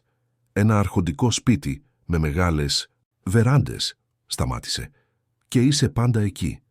Πιο νέος φορώντας ρούχα άλλης εποχής, αλλά σίγουρα εσύ». Ο Αλέξανδρος ένιωσε ένα ρίγος να διαπερνά τη σπονδυλική του στήλη. «Μαρίνα, από τότε που γνωριστήκαμε, έχω παράξενα όνειρα. Διαφορετικά από τα όνειρα που είχαμε πριν. Τώρα ονειρεύομαι μια εποχή που οι άνθρωποι ντύνονταν διαφορετικά, μιλούσαν διαφορετικά. Και υπάρχει μια γυναίκα που σου μοιάζει, αλλά δεν είσαι ακριβώς εσύ». Έμειναν σιωπηλοί για μια στιγμή, απορροφώντας την υπόνοια αυτού που είχαν ομολογήσει. «Αυτό είναι τρέλα», είπε τελικά η Μαρίνα. «Τα πάντα σχετικά με εμάς είναι τρέλα», απάντησε ο Αλέξανδρος. «Να ονειρεύεσαι κάποιον που δεν έχεις δει, ποτέ να ερωτεύεσαι στο πρώτο ραντεβού, να είσαι απόλυτα σίγουρος ότι ανήκετε ο ένας στον άλλον. Αν μου έλεγε κάποιος άλλος αυτή την ιστορία, θα έλεγα ότι είναι αδύνατο. Αλλά δεν είμαστε οποιοδήποτε. Όχι, δεν είμαστε». Την Παρασκευή, παραμονή του Digiforum Greece, η Μαρίνα τελείωνε τις τελευταίες λεπτομέρειες της παρουσίασης όταν ο Στέφανος Αλεξίου χτύπησε την πόρτα του γραφείου της. «Μαρίνα, μπορώ να σου μιλήσω». Ο Στέφανος ήταν ένας άντρας γύρω στα 45, μηχανικός απόφοιτος του ΕΠ με διδακτορικό στο εξωτερικό, που είχε ενταχθεί στην Quantum Logic 3 χρόνια πριν. Ήταν γνωστός για τη σοβαρότητα και την τελειομανία του, αλλά και για τη δικαιοσύνη και την τεχνική του ικανότητα. «Φυσικά, Στέφανε, πέρνα». Έκλεισε την πόρτα πίσω του και κάθισε στην καρέκλα απέναντι από το γραφείο της. «Θέλω να μιλήσουμε για αύριο». Η Μαρίνα ένιωσε το στομάχι της να σφίγγεται. «Αν υπάρχει κάποια αμφιβολία για την ικανότητά μου να...» «Όχι», τη διέκοψε. «Δεν υπάρχει καμία αμφιβολία για την ικανότητά σου. Στην πραγματικότητα είναι ακριβώς το αντίθετο». Τον κοίταξε με απορία. «Μαρίνα, σε 20 χρόνια καριέρας, σπάνια έχω δει κάποιον με τη δική σου διαίσθηση για πολύπλοκους αλγόριθμους. Αυτό που έκανες με το σύστημα κβαντικής κρυπτογράφησης σε 2 εβδομάδες ήταν εντυπωσιακό. Ευχαριστώ. Αλλά θέλω να ξέρεις ότι υπάρχουν άνθρωποι στην εταιρεία που αμφισβητούν τα κίνητρά σου για να είσαι εδώ. Και υπάρχουν άνθρωποι εκεί έξω, στην τεχνική κοινότητα, που θα προσπαθήσουν να σε απαξιώσουν επειδή ξέρουν για τη σχέση σου με τον Αλέξανδρο». Η Μαρίνα αναστέναξε. «Στέφανε, καταλαβαίνω τις επιπτώσεις. Άσε με να τελειώσω». Έσκυψε μπροστά. «Θα είμαι στο κοινό αύριο Και αν κάποιος προσπαθήσει να σε αμφισβητήσει με ακατάλληλο τρόπο, αν κάποιος προσπαθήσει να μειώσει τη δουλειά σου λόγω προσωπικών ζητημάτων, θα σηκωθώ και θα υπερασπιστώ την ικανότητά σου. Γιατί δουλεύω μαζί σου εδώ και ένα μήνα και ξέρω ότι αξίζεις να είσαι σε εκείνη τη σκηνή. Η Μαρίνα ένιωσε τα μάτια της να βουρκώνουν. Γιατί το κάνεις αυτό? Γιατί έχω δει λαμπρές γυναίκες να απορρίπτονται λόγω προκατάληψης? Γιατί πιστεύω ότι η τεχνολογία χρειάζεται περισσότερους ανθρώπους σαν εσένα? Και γιατί ειλικρινά το κβαντικό μας έργο θα ήταν πολύ λιγότερο προηγμένο αν δεν ήσουν εδώ? Το πρωί του Σαββάτου, ο Αλέξανδρος εμφανίστηκε στο διαμέρισμα της Μαρίνας στις 7 το πρωί, κρατώντας καφέ και κουλούρια. Ήταν εμφανώς νευρική, διορθώνοντας το σκούρο μπλε σακάκι που είχε επιλέξει για την παρουσίαση. «Είσαι πανέμορφη», είπε, προσφέροντάς της τον καφέ. «Είμαι τρομοκρατημένη. Είσαι προετοιμασμένη. Υπάρχει διαφορά».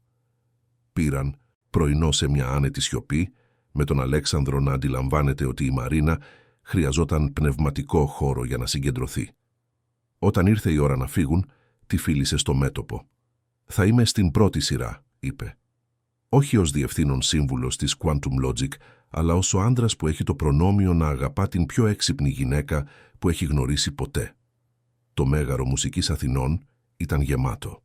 Το Digiforum Greece είχε συγκεντρώσει πάνω από 5.000 συμμετέχοντες, από φοιτητές πανεπιστημίου μέχρι διευθύνοντες συμβούλους των μεγαλύτερων εταιριών τεχνολογίας της χώρας. Η Μαρίνα ήταν στα παρασκήνια, ελέγχοντας τις σημειώσεις της για τελευταία φορά, όταν η Κατερίνα Παπαδάκη την πλησίασε. «Μαρίνα, καλή επιτυχία σήμερα». Η Μαρίνα κοίταξε τη συνάδελφό της με έκπληξη. Η Κατερίνα ήταν από τις πιο σκεπτικές σχετικά με την πρόσληψή της. «Ευχαριστώ, Κατερίνα. Ξέρω ότι δεν ήμουν πάντα δεκτική μαζί σου, αλλά παρακολουθώντας τη δουλειά σου τις τελευταίες εβδομάδες, συνειδητοποιώ ότι έκανα λάθος. Αξίζεις να είσαι εδώ». Ήταν η ενθάρρυνση που χρειαζόταν η Μαρίνα για να χαλαρώσει επιτέλους. Όταν ανακοινώθηκε το όνομά της, η Μαρίνα περπάτησε στη σκηνή με ανανεωμένη αυτοπεποίθηση. Το κοινό ήταν επιβλητικό, εκατοντάδες προσεκτικά πρόσωπα, πολλά από τα οποία αναγνώριζε ως μεγάλα ονόματα της εγχώριας τεχνολογίας. Στις πρώτες σειρές κατάφερε να εντοπίσει τον Αλέξανδρο, τη Μαρία, τον Στέφανο και άλλους συναδέλφους από την Quantum Logic. «Καλημέρα. Ονομάζομαι Μαρίνα Κωνσταντίνου και θα μιλήσω για το μέλλον της κβαντικής κρυπτογράφησης στην Ελλάδα». Για τα επόμενα 40 λεπτά, η Μαρίνα μετέτρεψε πολύπλοκες έννοιες σε προσιτές εξηγήσεις, παρουσίασε πρακτικές εφαρμογές προηγμένων θεωριών και απάντησε σε τεχνικές ερωτήσεις με μια σαφήνεια που εντυπωσίασε ακόμη και τους πιο σκεπτικούς ειδικούς στο κοινό. Όταν ένας καθηγητής από το ΕΜΠΕ ρώτησε για τους πρακτικούς περιορισμούς των αλγορίθμων διεμπλοκής, η Μαρίνα όχι μόνο απάντησε με τεχνική ακρίβεια, αλλά παρουσίασε και λύσεις που είχε αναπτύξει ειδικά για να παρακάμψει αυτούς τους περιορισμούς. «Κυρία Κωνσταντίνου», είπε ένας τέλεχος της IBM Ελλάδος κατά τη διάρκεια των ερωτήσεων, «οι βελτιστοποιήσεις σας στα πρωτόκολλα αποκωδικοποίησης αποτελούν μια σημαντική πρόοδο. Υπάρχουν σχέδια για ακαδημαϊκή δημοσίευση αυτών των αποτελεσμάτων». «Ετοιμάζουμε άρθρα για υποβολή στο EEE Quantum Computing, ναι», απάντησε η Μαρίνα. «Πιστεύουμε ότι αυτές οι καινοτομίες μπορούν να επιταχύνουν την εμπορική υιοθέτηση της κβαντικής κρυπτογράφησης στην Ελλάδα». Όταν η παρουσίαση τελείωσε, το κοινό σηκώθηκε σε παρατεταμένα χειροκροτήματα. Η Μαρίνα κατέβηκε από τη σκηνή με τα πόδια της να τρέμουν από την αδρεναλίνη και την ανακούφιση. Ο Αλέξανδρος τη βρήκε στα παρασκήνια με ένα χαμόγελο που θα μπορούσε να φωτίσει μια ολόκληρη πόλη. «Πώς νιώθεις όντας επίσημα η πιο λαμπρή κβαντική μηχανικός της χώρας?» ρώτησε. «Σαν να μπορώ επιτέλους να αναπνεύσω ξανά». «Μαρίνα!» Μια γυναικεία φωνή την κάλεσε και γύρισαν για να δουν μια κομψή γυναίκα γύρω στα 60 να πλησιάζει. «Συγχαρητήρια για την εξαιρετική παρουσίαση. Είμαι η Δορπέσος Ελένη Βασιλείου, Διευθύντρια του Ινστιτούτου Θεωρητικής Φυσικής του Πανεπιστημίου Αθηνών». Η Μαρίνα χαιρέτησε τη γυναίκα με σεβασμό. Η Δορτέρε Βασιλείου ήταν ένας θρύλος στην κβαντική φυσική στην Ελλάδα. «Κυρία καθηγήτρια, είναι τιμή μου. Η χαρά είναι δική μου. Η προσέγγισή σας στα προβλήματα της κβαντικής αποσυνοχής είναι επαναστατική». Έκανε μια παύση. «Μαρίνα, μήπως το επίθετό σου Κωνσταντίνου είναι από οικογένεια της Μακεδονίας?» «Ναι, η οικογένειά μου είναι από τη Θεσσαλονίκη εδώ και γενιές». Τα μάτια της δ. Βασιλείου φωτίστηκαν. «Τι ενδιαφέρουσα σύμπτωση. Ερευνώ την ιστορία της επιστήμης στη Μακεδονία και πρόσφατα βρήκα έγγραφα για μια εξαιρετική γυναίκα των αρχών του 20ου αιώνα, την Ελένη Κωνσταντίνου, που έκανε σημαντικές ανακαλύψεις στην αναλυτική χημεία, αν και ποτέ δεν έλαβε επίσημη αναγνώριση». Η Μαρίνα ένιωσε μια παράξενη αίσθηση οικειότητας. «Ελένη Κωνσταντίνου?» «Ναι». Εργαζόταν ανεπίσημα σε έρευνες ορεικτολογίας και ανέπτυξε τεχνικές ανάλυσης που ήταν δεκαετίες μπροστά από την εποχή της. Δυστυχώς, ως γυναίκα εκείνη την εποχή, οι συνεισφορές της αποδόθηκαν σε άνδρες συναδέλφους. Ο Αλέξανδρος, που είχε μείνει σιωπηλός κατά τη διάρκεια της συζήτησης, ένιωσε ξαφνικά την ανάγκη να μιλήσει. «Συγγνώμη που διακόπτω, κυρία Βασιλείου, αλλά αναφέρατε ότι η Ελένη εργαζόταν στην ορεικτολογία». «Ναι, συγκεκριμένα στην ανάλυση ενώσεων σιδήρου στη Μακεδονία». «Γιατί ρωτάτε?»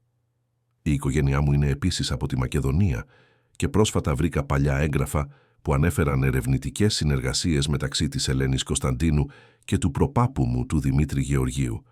Ήταν μηχανικός μεταλλίων». Η δ. Βασιλείου φάνηκε πραγματικά έκπληκτη. Δημήτρης Γεωργίου, ο ίδιος που ανέπτυξε νέες τεχνικές εξόρυξης μεταλλεύματος στην περιοχή της Νάουσας. Ακριβώς. Η Μαρίνα και ο Αλέξανδρος αντάλλαξαν βλέμματα γεμάτα μια παράξενη ενέργεια. Τα ονόματα Ελένη και Δημήτρης αντιχούσαν στο μυαλό τους σαν παλιές αναμνήσεις που επιτέλους έβγαιναν στην επιφάνεια. «Τι εξαιρετική σύμπτωση», είπε η δ. Βασιλείου. «Οι πρόγονείς σας συνεργάστηκαν πριν από πάνω από 100 χρόνια και τώρα εσείς συνεργάζεστε σε προηγμένα τεχνολογικά έργα. Ο κόσμος είναι πραγματικά μικρός». Αφού η καθηγήτρια αποχαιρέτησε, η Μαρίνα και ο Αλέξανδρος έμειναν ακίνητοι στον διάδρομο του συνεδριακού κέντρου, απορροφώντας αυτό που μόλις είχαν ανακαλύψει. «Αλέξανδρε», είπε αργά η Μαρίνα, «πιστεύεις ότι είναι δυνατόν ότι οι προπάποι μας γνωρίζονταν, περισσότερο από αυτό ότι δούλευαν μαζί? Κι αν δεν ήταν μόνο δουλειά και αν υπήρχε κάτι παραπάνω μεταξύ τους?» Ο Αλέξανδρος πήρε το χέρι της. «Υπονοείς ότι η Ελένη και ο Δημήτρης...» «Υπονοώ ότι ίσως τα όνειρά μας δεν είναι απλώς όνειρα, ίσως είναι αναμνήσεις». Η ιδέα ήταν παράλογη, αδύνατη, σύμφωνα με οποιαδήποτε λογική κατανόηση του κόσμου. Αλλά μετά από όλα όσα είχαν ζήσει μαζί, τα κοινά όνειρα, την άμεση σύνδεση, την αίσθηση ότι γνωρίζονταν για δεκαετίες, η αδύνατη εξήγηση άρχιζε να βγάζει περισσότερο νόημα από τις λογικές. Εκείνο το βράδυ γύρισαν στο διαμέρισμα της Μαρίνας στην Αθήνα κουβαλώντας περισσότερες ερωτήσεις παρά απαντήσεις. Ο Αλέξανδρος τηλεφώνησε στη μητέρα του στη Θεσσαλονίκη, ζητώντας της να ψάξει στα οικογενειακά αρχεία για οποιαδήποτε τεκμηρίωση σχετικά με τον Δημήτρη Γεωργίου και τις επαγγελματικές του δραστηριότητες στις αρχές του 20ου αιώνα. Η Μαρίνα έκανε το ίδιο, τηλεφωνώντας στη μητέρα της και ζητώντας πληροφορίες για την Ελένη Κωνσταντίνου, για την οποία η οικογένεια δεν είχε μιλήσει ποτέ πολύ. «Η Ελένη ήταν η αδελφή της προγιαγιάς σου», εξήγησε η κυρία Κάρμεν, η μητέρα της Μαρίνας. «Μια πολύ έξυπνη γυναίκα, αλλά που δεν παντρεύτηκε ποτέ. Λένε ότι είχε μια μεγάλη αγάπη στα νιάτα της, αλλά κάτι πήγε στραβά. Έζησε μόνη της μέχρι που πέθανε, αφοσιωμένη στις σπουδές της. Μαμά, έχεις κάτι δικό της. Γράμματα, φωτογραφίες, έγγραφα. Έχω μερικά πράγματα στη σοφίτα. Γιατί το ξαφνικό ενδιαφέρον για την οικογένεια? Απλή περιέργεια. Θα μπορούσες να ψάξεις για μένα».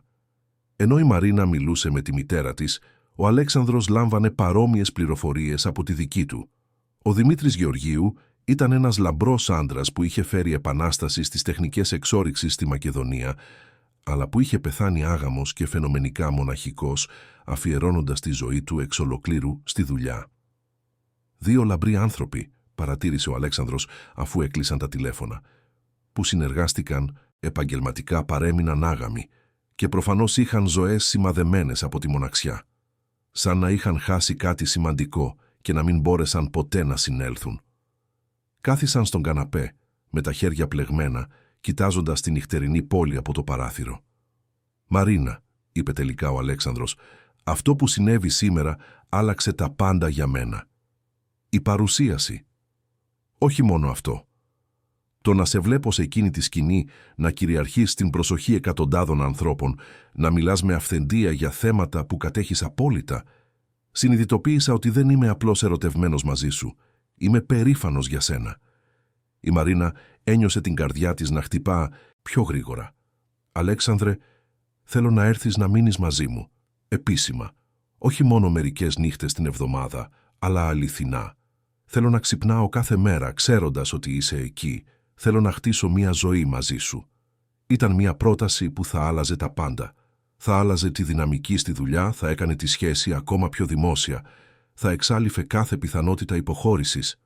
«Κι αν δεν πάει καλά», ρώτησε, «κι αν ανακαλύψουμε ότι είμαστε ασύμβατοι στην πραγματική ζωή, τότε τουλάχιστον θα ξέρουμε ότι προσπαθήσαμε.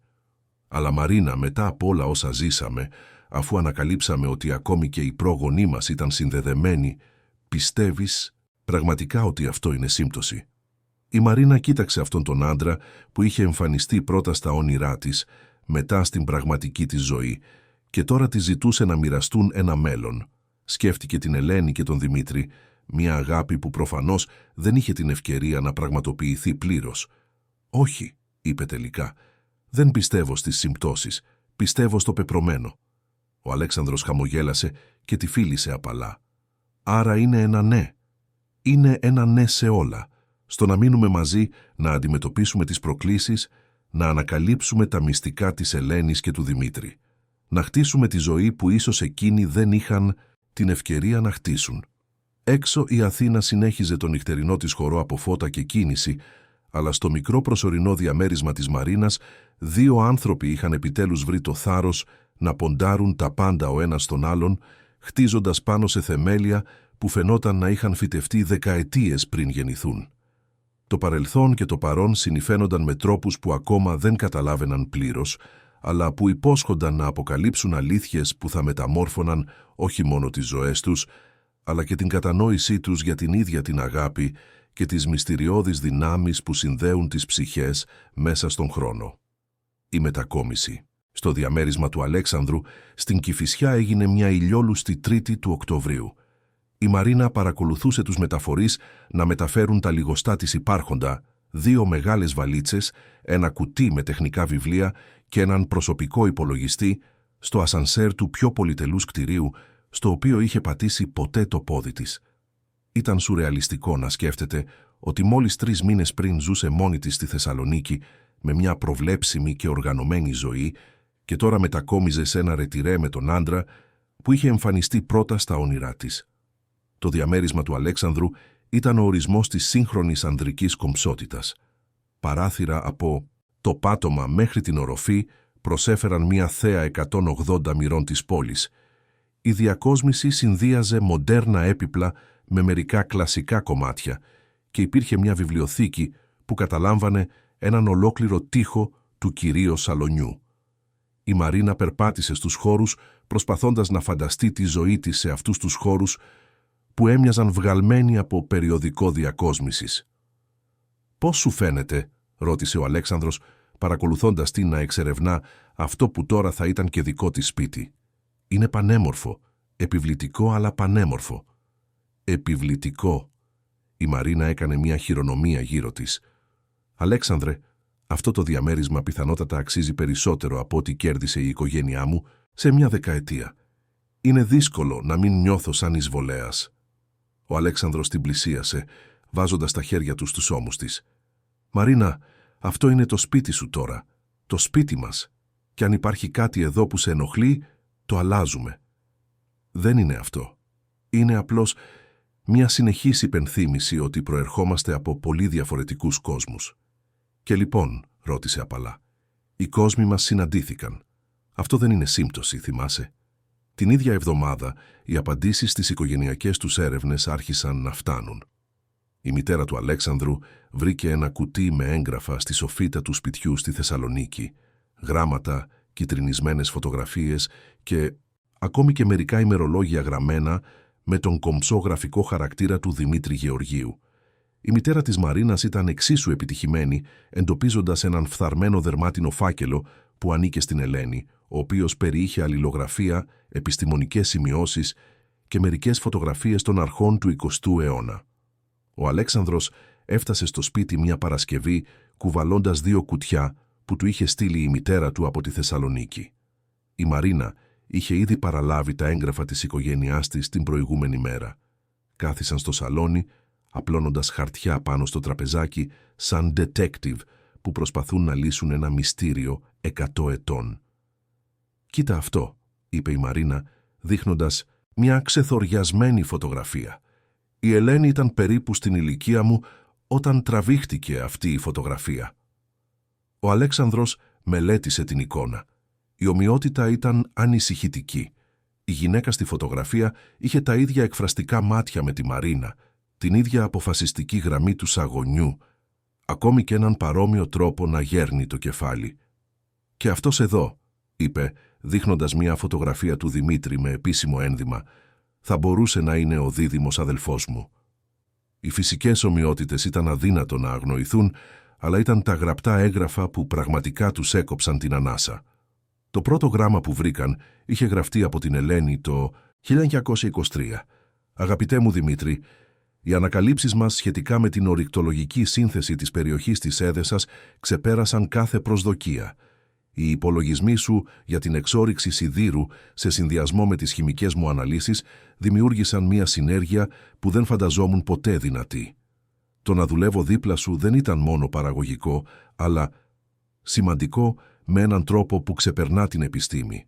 Συγχώρεσέ με αν αυτά τα λόγια φαίνονται ακατάλληλα από μια ανήπαντρη γυναίκα, αλλά νιώθω ότι μπορώ να είμαι απόλυτα ειλικρινής μαζί σου. Η συνεργασία μας ξυπνά μέσα μου συναισθήματα που ξεπερνούν κατά πολύ τον επαγγελματικό σεβασμό. Με θαυμασμό και στοργή, Ελένη». Ο Αλέξανδρος και η Μαρίνα αντάλλαξαν βλέμματα γεμάτα συγκίνηση. Ήταν σαν να διάβαζαν τα δικά τους λόγια γραμμένα από κάποιον άλλον δεκαετίες πριν. «Συνέχισε να διαβάζεις», ψιθύρισε η Μαρίνα. Η απάντηση του Δημήτρη με ημερομηνία μια εβδομάδα αργότερα. «Αγαπητή μου Ελένη, τα λόγια σου μου έφεραν περισσότερη χαρά από ό,τι μπορείς να φανταστείς. Από την πρώτη μας συνάντηση στο Ινστιτούτο Ορυκτολογίας ένιωσα μια σύνδεση που αψηφά τη λογική εξήγηση. Όχι μόνο καταλαβαίνεις το πάθος μου για την επιστήμη, αλλά το συμπληρώνεις με έναν τρόπο που με κάνει να νιώθω ολοκληρωμένος. Ξέρω ότι μια ένωση μεταξύ μας θα αντιμετώπιζε σημαντικά εμπόδια. Η οικογένειά σου έχει καθιερωμένη κοινωνική θέση, ενώ εγώ είμαι απλώς ένας μηχανικός ταπεινής καταγωγής. Αλλά Ελένη, αν ήσουν σε θέση να κοιτάξεις πέρα από αυτές τις συμβάσεις, θα ήμουν ο πιο ευτυχισμένος άντρας στη Μακεδονία. Με όλη μου την αγάπη και την ελπίδα, Δημήτρης». Η Μαρίνα ένιωσε τα μάτια της να βουρκώνουν. «Αλέξανδρε, είναι σαν να περιγράφουν τα δικά μας συναισθήματα». Συνέχισε. «Πρέπει να μάθω τι τους συνέβη». Τα επόμενα γράμματα αποκάλυψαν μια ιστορία αυξανόμενης αγάπης, αλλά και αυξανόμενων εμποδίων.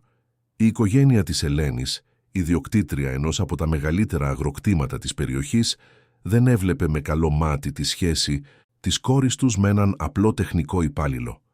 Ο Δημήτρης, από την πλευρά του, πάλευε με την αίσθηση ότι δεν μπορούσε να προσφέρει στην Ελένη το είδος της ζωής που της άξιζε.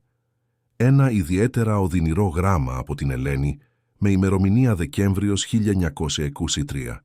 «Δημήτρη, ο πατέρας μου έδωσε ένα τελεσίγραφο. Πρέπει να διαλέξω ανάμεσα σε σένα και την οικογένειά μου, ανάμεσα στην αγάπη μας και την κληρονομιά μου, ανάμεσα στην προσωπική ευτυχία και την κοινωνική ευθύνη. Απειλεί να με αποκληρώσει εντελώς αν επιμείνω στην ένωσή μας. Ξέρω ότι θα πεις πως το επάγγελμά σου μπορεί να μας συντηρήσει, αλλά... Δημήτρη, καταλαβαίνεις το βάρος αυτής της απόφασης. Όχι μόνο θα γινόμουν κοινωνικά απόβλητοι, αλλά θα έβλαπτα και τις δικές σου επαγγελματικές προοπτικές. Ποιος θα προσλάμβανε έναν μηχανικό παντρεμένο με μια αποκληρωμένη γυναίκα? Είμαι διχασμένη ανάμεσα στην καρδιά και τη λογική. Ελένη». Η απάντηση του Δημήτρη ήταν συντριπτική στην ευγένειά της. «Αγαπημένη μου Ελένη, ποτέ δεν θα μπορούσα να γίνω η αιτία του χωρισμού σου από την οικογένειά σου. Σε αγαπώ πάρα πολύ για να επιτρέψω να θυσιάσεις τα πάντα για μένα. Ίσως ο πατέρας σου να έχει δίκιο, ίσως να μην είμαι κατάλληλος για σένα. Αν με αγαπάς αληθινά, Κάνε ό,τι είναι καλύτερο για το μέλλον σου, ακόμα και αν αυτό σημαίνει ότι αυτό το μέλλον δεν με περιλαμβάνει. Για πάντα δικός σου, Δημήτρης. Το τελευταίο γράμμα της αλληλογραφίας γράφτηκε από την Ελένη 6 μήνες αργότερα. Δημήτρη, υπάκουσα στις επιθυμίες της οικογένειας. Ο γάμος με τον Χρήστο Καβαδία κανονίστηκε για τον επόμενο μήνα. Είναι ένας καλός άνθρωπος, από αξιοσέβαστη οικογένεια, που μπορεί να μου προσφέρει τη ζωή που η κοινωνία περιμένει να έχω. Αλλά θέλω να ξέρεις ότι η καρδιά μου θα παραμείνει για πάντα μαζί σου. Σε μια άλλη ζωή, σε άλλες συνθήκες, θα ήμασταν απίστευτα ευτυχισμένοι μαζί.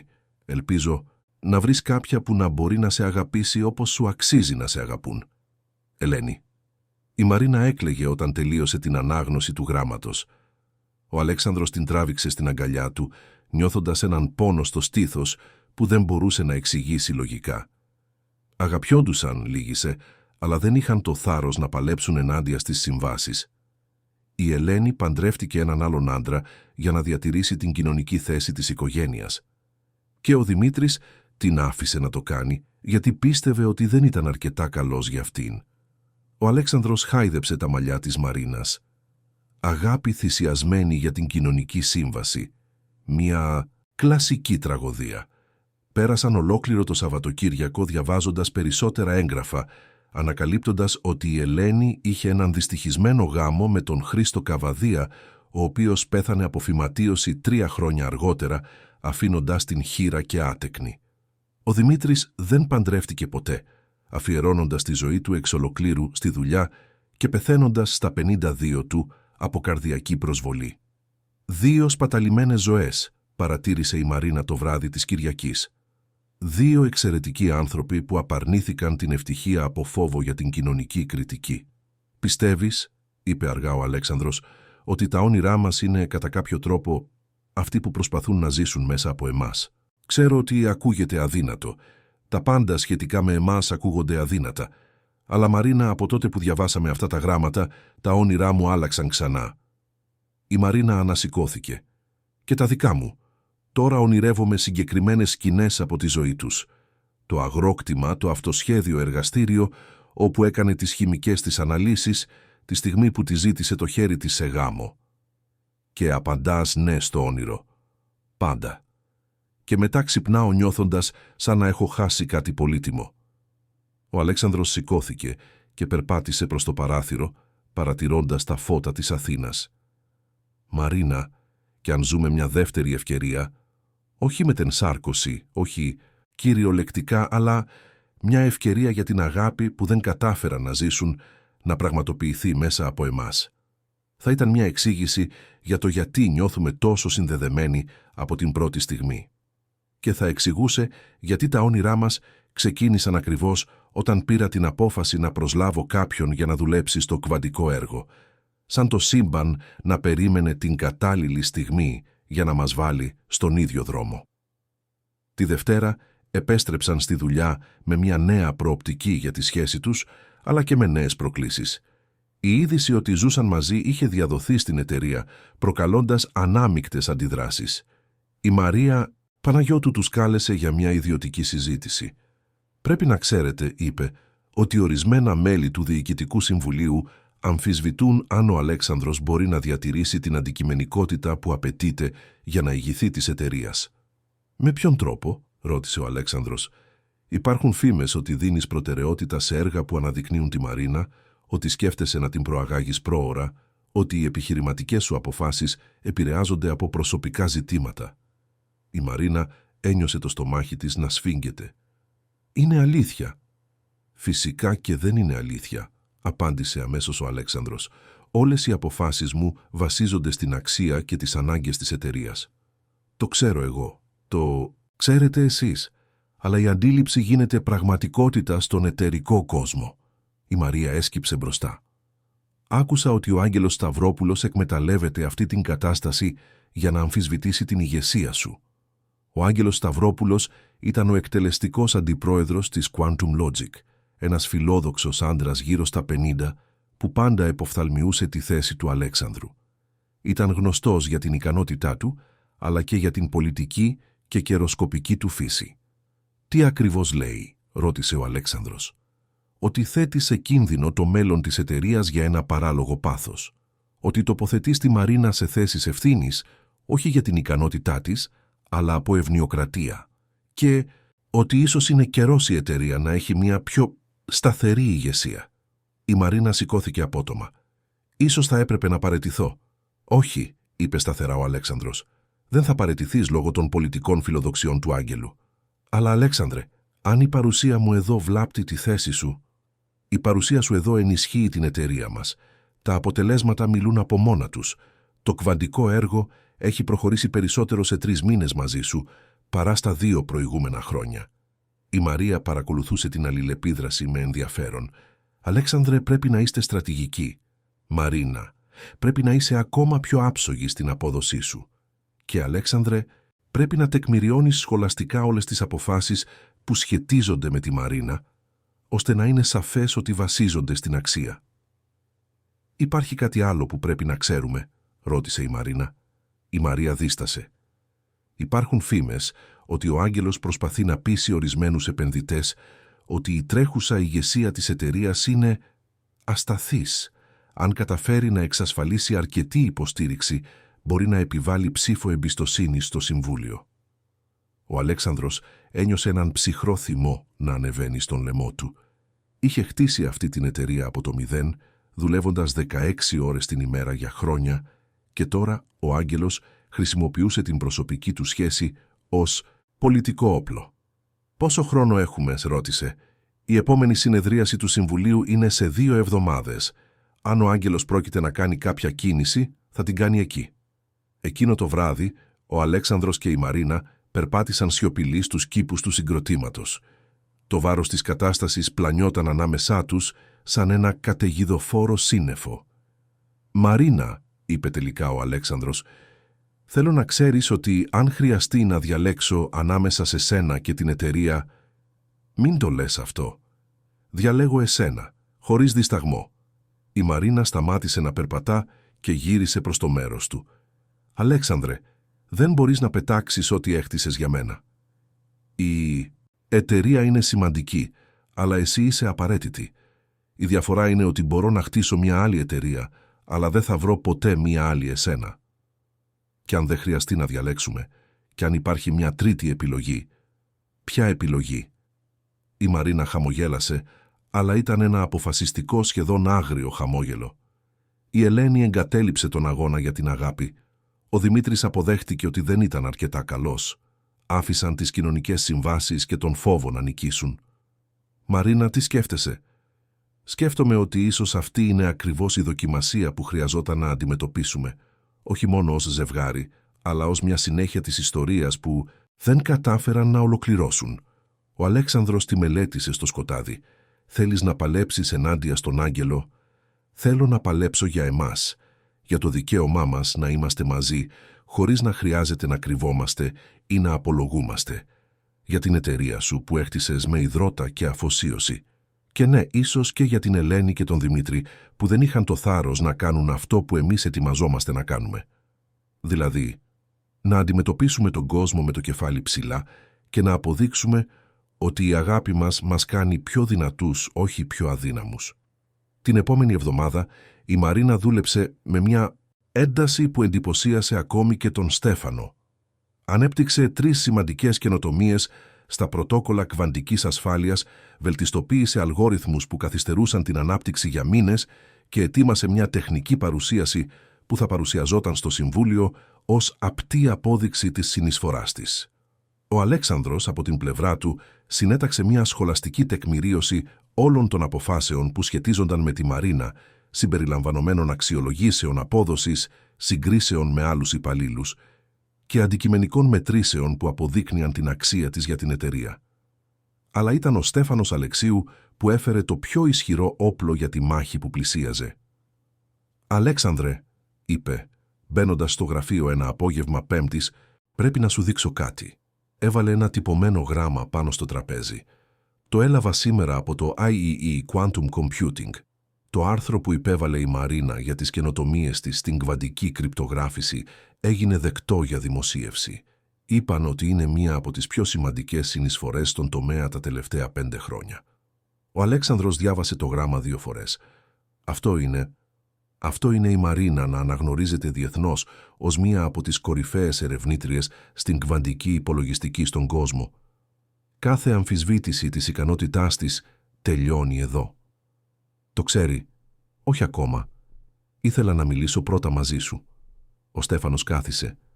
Αλέξανδρε, υπάρχει κι άλλο. Η IBM και η Google επικοινώνησαν μαζί μου αυτή την εβδομάδα. Θέλουν να προσλάβουν τη Μαρίνα. Ο Αλέξανδρος ένιωσε την καρδιά του να βυθίζεται. Τι είδους προτάσεις, ουσιαστικές, δικά της εργαστήρια, μεγάλες ομάδες, μισθοί που είναι σχεδόν διπλάσιοι από ό,τι πληρώνουμε εδώ. Ο Στέφανος έκανε μια παύση και καμία από τις δύο δεν ενδιαφέρεται με ποιον βγαίνει. Πιστεύεις ότι θα έπρεπε να δεχτεί? Πιστεύω ότι αξίζει να ξέρει ότι έχει επιλογές. Αλλά πιστεύω επίσης ότι θα ήταν μια καταστροφική απώλεια για την εταιρεία μας. Και προσωπικά, ο Στέφανος χαμογέλασε, θα ήθελα πολύ να δω τη φάτσα του Άγγελου όταν ανακαλύψει ότι η γυναίκα που χρησιμοποιεί για να σου επιτεθεί μόλις έγινε η πιο περιζήτητη μηχανικός κβαντικής υπολογιστικής στον κόσμο. Εκείνο το βράδυ, ο Αλέξανδρος βρήκε τη Μαρίνα στην κουζίνα να ετοιμάζει δείπνο. Σιγοτραγουδούσε, κάτι που έκανε μόνο όταν ήταν ιδιαίτερα χαρούμενη. Την παρακολούθησε για μια στιγμή, απολαμβάνοντας την οικιακή ευτυχία της στιγμής πριν μοιραστεί τα νέα που θα μπορούσαν να αλλάξουν τα πάντα. «Μαρίνα», είπε, δείχνοντάς της το γράμμα από το ΙΗ, «έχεις ένα τηλεφώνημα να κάνεις». Διάβασε το γράμμα 2 φορές, μετά 3. Όταν τελικά τον κοίταξε, τα μάτια της έλαμπαν από δάκρυα.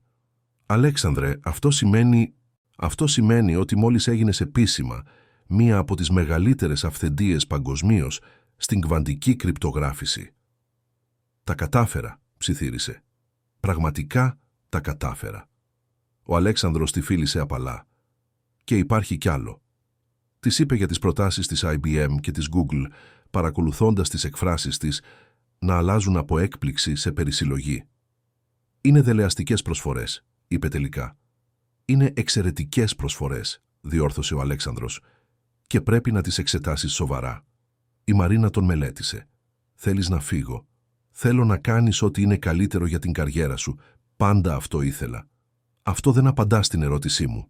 Ο Αλέξανδρος αναστέναξε. «Όχι, δεν θέλω να φύγεις. Θέλω να μείνεις, να παλέψεις δίπλα μου, να χτίσουμε κάτι απίστευτο μαζί. Αλλά ξέρω επίσης ότι θα ήταν εγωιστικό εκ μέρους μου να σου ζητήσω να αρνηθείς ευκαιρίες που οποιοσδήποτε λογικός άνθρωπος θα δεχόταν». Η Μαρίνα τον πλησίασε, βάζοντας τα χέρια της στο στήθος του. «Αλέξανδρε, θυμάσαι πώς τελείωσαν η Ελένη και ο Δημήτρης? Εκείνη επέλεξε την κοινωνική ασφάλεια αντί για την αγάπη. Εκείνος πίστηκε ότι δεν ήταν αρκετά καλός για αυτήν. Θυμάμαι. Δεν θα επαναλάβω τα λάθη τους. Δεν θα αφήσω τον φόβο ή την επαγγελματική φιλοδοξία να με χωρίσουν από τον άντρα που αγαπώ». «Μαρίνα, η απάντηση στην IBM και την Google είναι όχι. Η απάντησή μου στον Άγγελο Σταυρόπουλο και σε οποιονδήποτε αμφισβητεί την ικανότητά μας να δουλεύουμε μαζί είναι ότι θα αποδείξουμε ότι κάνουν λάθος. Και η απάντησή μου σε σένα», έσκυψε να τον φιλήσει, «είναι ότι είμαι εδώ για να μείνω». Την ημέρα της συνεδρίασης του Συμβουλίου, ο Αλέξανδρος και η Μαρίνα έφτασαν στην Quantum Logic νωρίτερα από το συνηθισμένο. Είχε ετοιμάσει έναν φάκελο με όλες τις τεχνικές της συνεισφορές, τις δημοσιεύσεις της και τις προσφορές που είχε αρνηθεί από άλλες εταιρείες. Ο Αλέξανδρος είχε συγκεντρώσει αποδείξεις ότι η απόδοση της εταιρείας είχε βελτιωθεί σημαντικά από την άφιξη της Μαρίνας. Η συνεδρίαση ξεκίνησε στις 2 το μεσημέρι. Ο Αλέξανδρος παρουσίασε τα τριμηνιαία αποτελέσματα, τα καλύτερα στην ιστορία της εταιρείας, και τόνισε τις τεχνολογικές προόδους που τοποθετούσαν την Quantum Logic χρόνια μπροστά από τον ανταγωνισμό. Τότε ήταν που ο Άγγελος έκανε την κίνησή του. «Αλέξανδρε», είπε όταν ήρθε η σειρά του να μιλήσει, «κανείς δεν αμφισβητεί τα τεχνικά αποτελέσματα της εταιρείας, αλλά υπάρχουν ανησυχίες για τη σταθερότητα της ηγεσίας». «Τι είδους ανησυχίες, Άγγελε?» «Όλοι γνωρίζουμε για τη σχέση σου με την κυρία Κωνσταντίνου. Είναι φυσικό αυτό να εγείρει ερωτήματα για την αντικειμενικότητα, για την ευνοιοκρατία, για το αν μπορείς να παίρνεις επιχειρηματικές αποφάσεις βασισμένες μόνο στην αξία. Ο Αλέξανδρος διατήρησε τη φωνή του ήρεμη. Θα ήθελες να αμφισβητήσεις συγκεκριμένα κάποια απόφαση που πήρα? Η γρήγορη προαγωγή της κυρίας Κωνσταντίνου, τα σημαντικά έργα που έλαβε, η ασυνήθιστη αυτονομία που της δόθηκε, όλα βασισμένα σε εξαιρετική απόδοση, διέκοψε ο Αλέξανδρος, όπως τεκμηριώνεται εδώ. Μοίρασε αντίγραφα της αξιολόγησης της Μαρίνας. Αλλά πώς μπορούμε να είμαστε σίγουροι ότι η εγκύτητά σας δεν επηρέασε αυτές τις αξιολογήσεις? Ήταν η Μαρία Παναγιώτου που απάντησε.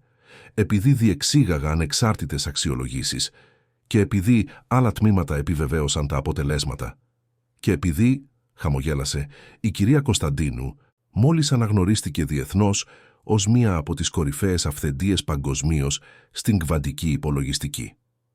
Η σιωπή στην αίθουσα ήταν εκκοφαντική, καθώς η Μαρία διάβασε το γράμμα από το IEE και ανέφερε τις προσφορές που η Μαρίνα είχε αρνηθεί για να παραμείνει στην Quantum Logic. «Λοιπόν», είπε η Ελένη Καρά, η πρόεδρος του Συμβουλίου, «συζητάμε αν πρέπει να αμφισβητήσουμε τον άντρα που προσέλαβε την πιο περιζήτητη μηχανικό στον κόσμο και κατάφερε να την πείσει να μείνει». Ο Άγγελος προσπάθησε να ανακάμψει. «Παρ' όλα αυτά υπάρχουν ηθικά ζητήματα, τα οποία αντιμετωπίστηκαν κατάλληλα», είπε σταθερά η Ελένη. «Η κυρία Κωνσταντίνου δεν αναφέρεται απευθείας στον Αλέξανδρο. Όλες οι αποφάσεις έχουν τεκμηριωθεί. Και ειλικρινά, Άγγελε, αν έχεις πρόβλημα με μια εταιρεία που καταφέρνει να προσελκύει και να διατηρεί ταλέντα παγκόσμιας κλάσης, ίσως θα έπρεπε να επανεξετάσεις τις δικές σου συνεισφορές». Η συνεδρίαση τελείωσε με μια ομόφωνη ανανέωση της εμπιστοσύνης στην ηγεσία του Αλέξανδρου και ένα ειδικό μπόνους για τη Μαρίνα ως αναγνώριση της εξαιρετικής της συνεισφοράς. Εκείνο το βράδυ, ο Αλέξανδρος και η Μαρίνα κάθισαν στη βεράντα του διαμερίσματος, κοιτάζοντας την πόλη που είχε γίνει το σκηνικό της μάχης και της νίκης τους. «Η Ελένη και ο Δημήτρης εγκατέλειψαν τον αγώνα», είπε απαλά η Μαρίνα. «Αλλά εμείς νικήσαμε», απάντησε ο Αλέξανδρος. «Νικήσαμε αυτή τη μάχη. Αλλά, Αλέξανδρε, νιώθω ότι αυτό είναι μόνο η αρχή της ιστορίας μας». Την κοίταξε με απορία. «Σήμερα, όταν ήμουν στην αίθουσα συνεδριάσεων παλεύοντας για εμάς, ένιωσα σαν να μην ήταν μόνο η Μαρίνα Κωνσταντίνου που υπερασπιζόταν τη σχέση της. Ήταν σαν η Ελένη να είχε επιτέλους βρει το θάρρος να παλέψει για την αγάπη που έχασε». Ο Αλέξανδρος έπλεξε τα δάχτυλά του με τα δικά της. «Κι εγώ ένιωσα σαν ο Δημήτρης να πίστηκε επιτέλους ότι ήταν αρκετά καλός για τη γυναίκα που αγαπούσε». «Πιστεύεις ότι έχουν γαληνέψει τώρα?» «Πιστεύω ότι βρήκαν έναν τρόπο να ολοκληρώσουν την ιστορία τους μέσα από εμάς». Η Μαρίνα χαμογέλασε, ακουμπώντας το κεφάλι της στον ώμο του. «Άρα η αποστολή μας εδώ δεν έχει τελειώσει ακόμα». «Ποια αποστολή?» «Να ζήσουμε την αγάπη που δεν κατάφεραν να ζήσουν. Να χτίσουμε την οικογένεια που δεν κατάφεραν να χτίσουν. Να αποδείξουμε ότι η αληθινή αγάπη μπορεί να νικήσει κάθε εμπόδιο, αν είμαστε διατεθειμένοι να παλέψουμε για αυτήν». Ο Αλέξανδρος φίλησε την κορυφή του κεφαλιού της, νιώθοντας μια βαθιά γαλήνη που δεν είχε βιώσει εδώ και χρόνια. «Τότε ας ολοκληρώσουμε την ιστορία τους, Μαρίνα. Ας δώσουμε στην Ελένη και τον Δημήτρη το ευτυχισμένο τέλος που τους αξίζει». Έξω η Αθήνα συνέχιζε τον νυχτερινό της χορό από φώτα και δυνατότητες, αλλά στη βεράντα του διαμερίσματος στην Κηφισιά, δύο άνθρωποι είχαν επιτέλους καταλάβει ότι η αγάπη τους ήταν μεγαλύτερη από κάθε εμπόδιο, πιο δυνατή από κάθε σύμβαση, πιο ανθεκτική ακόμη και από τον θάνατο. Και ίσως, κάπου πέρα από τον χρόνο και τον χώρο, δύο ψυχές που είχαν περιμένει πάνω από 100 χρόνια μπορούσαν επιτέλους να αναπαυθούν εν ειρήνη, γνωρίζοντας ότι η ιστορία της αγάπης τους είχε επιτέλους βρει το ευτυχισμένο της τέλος.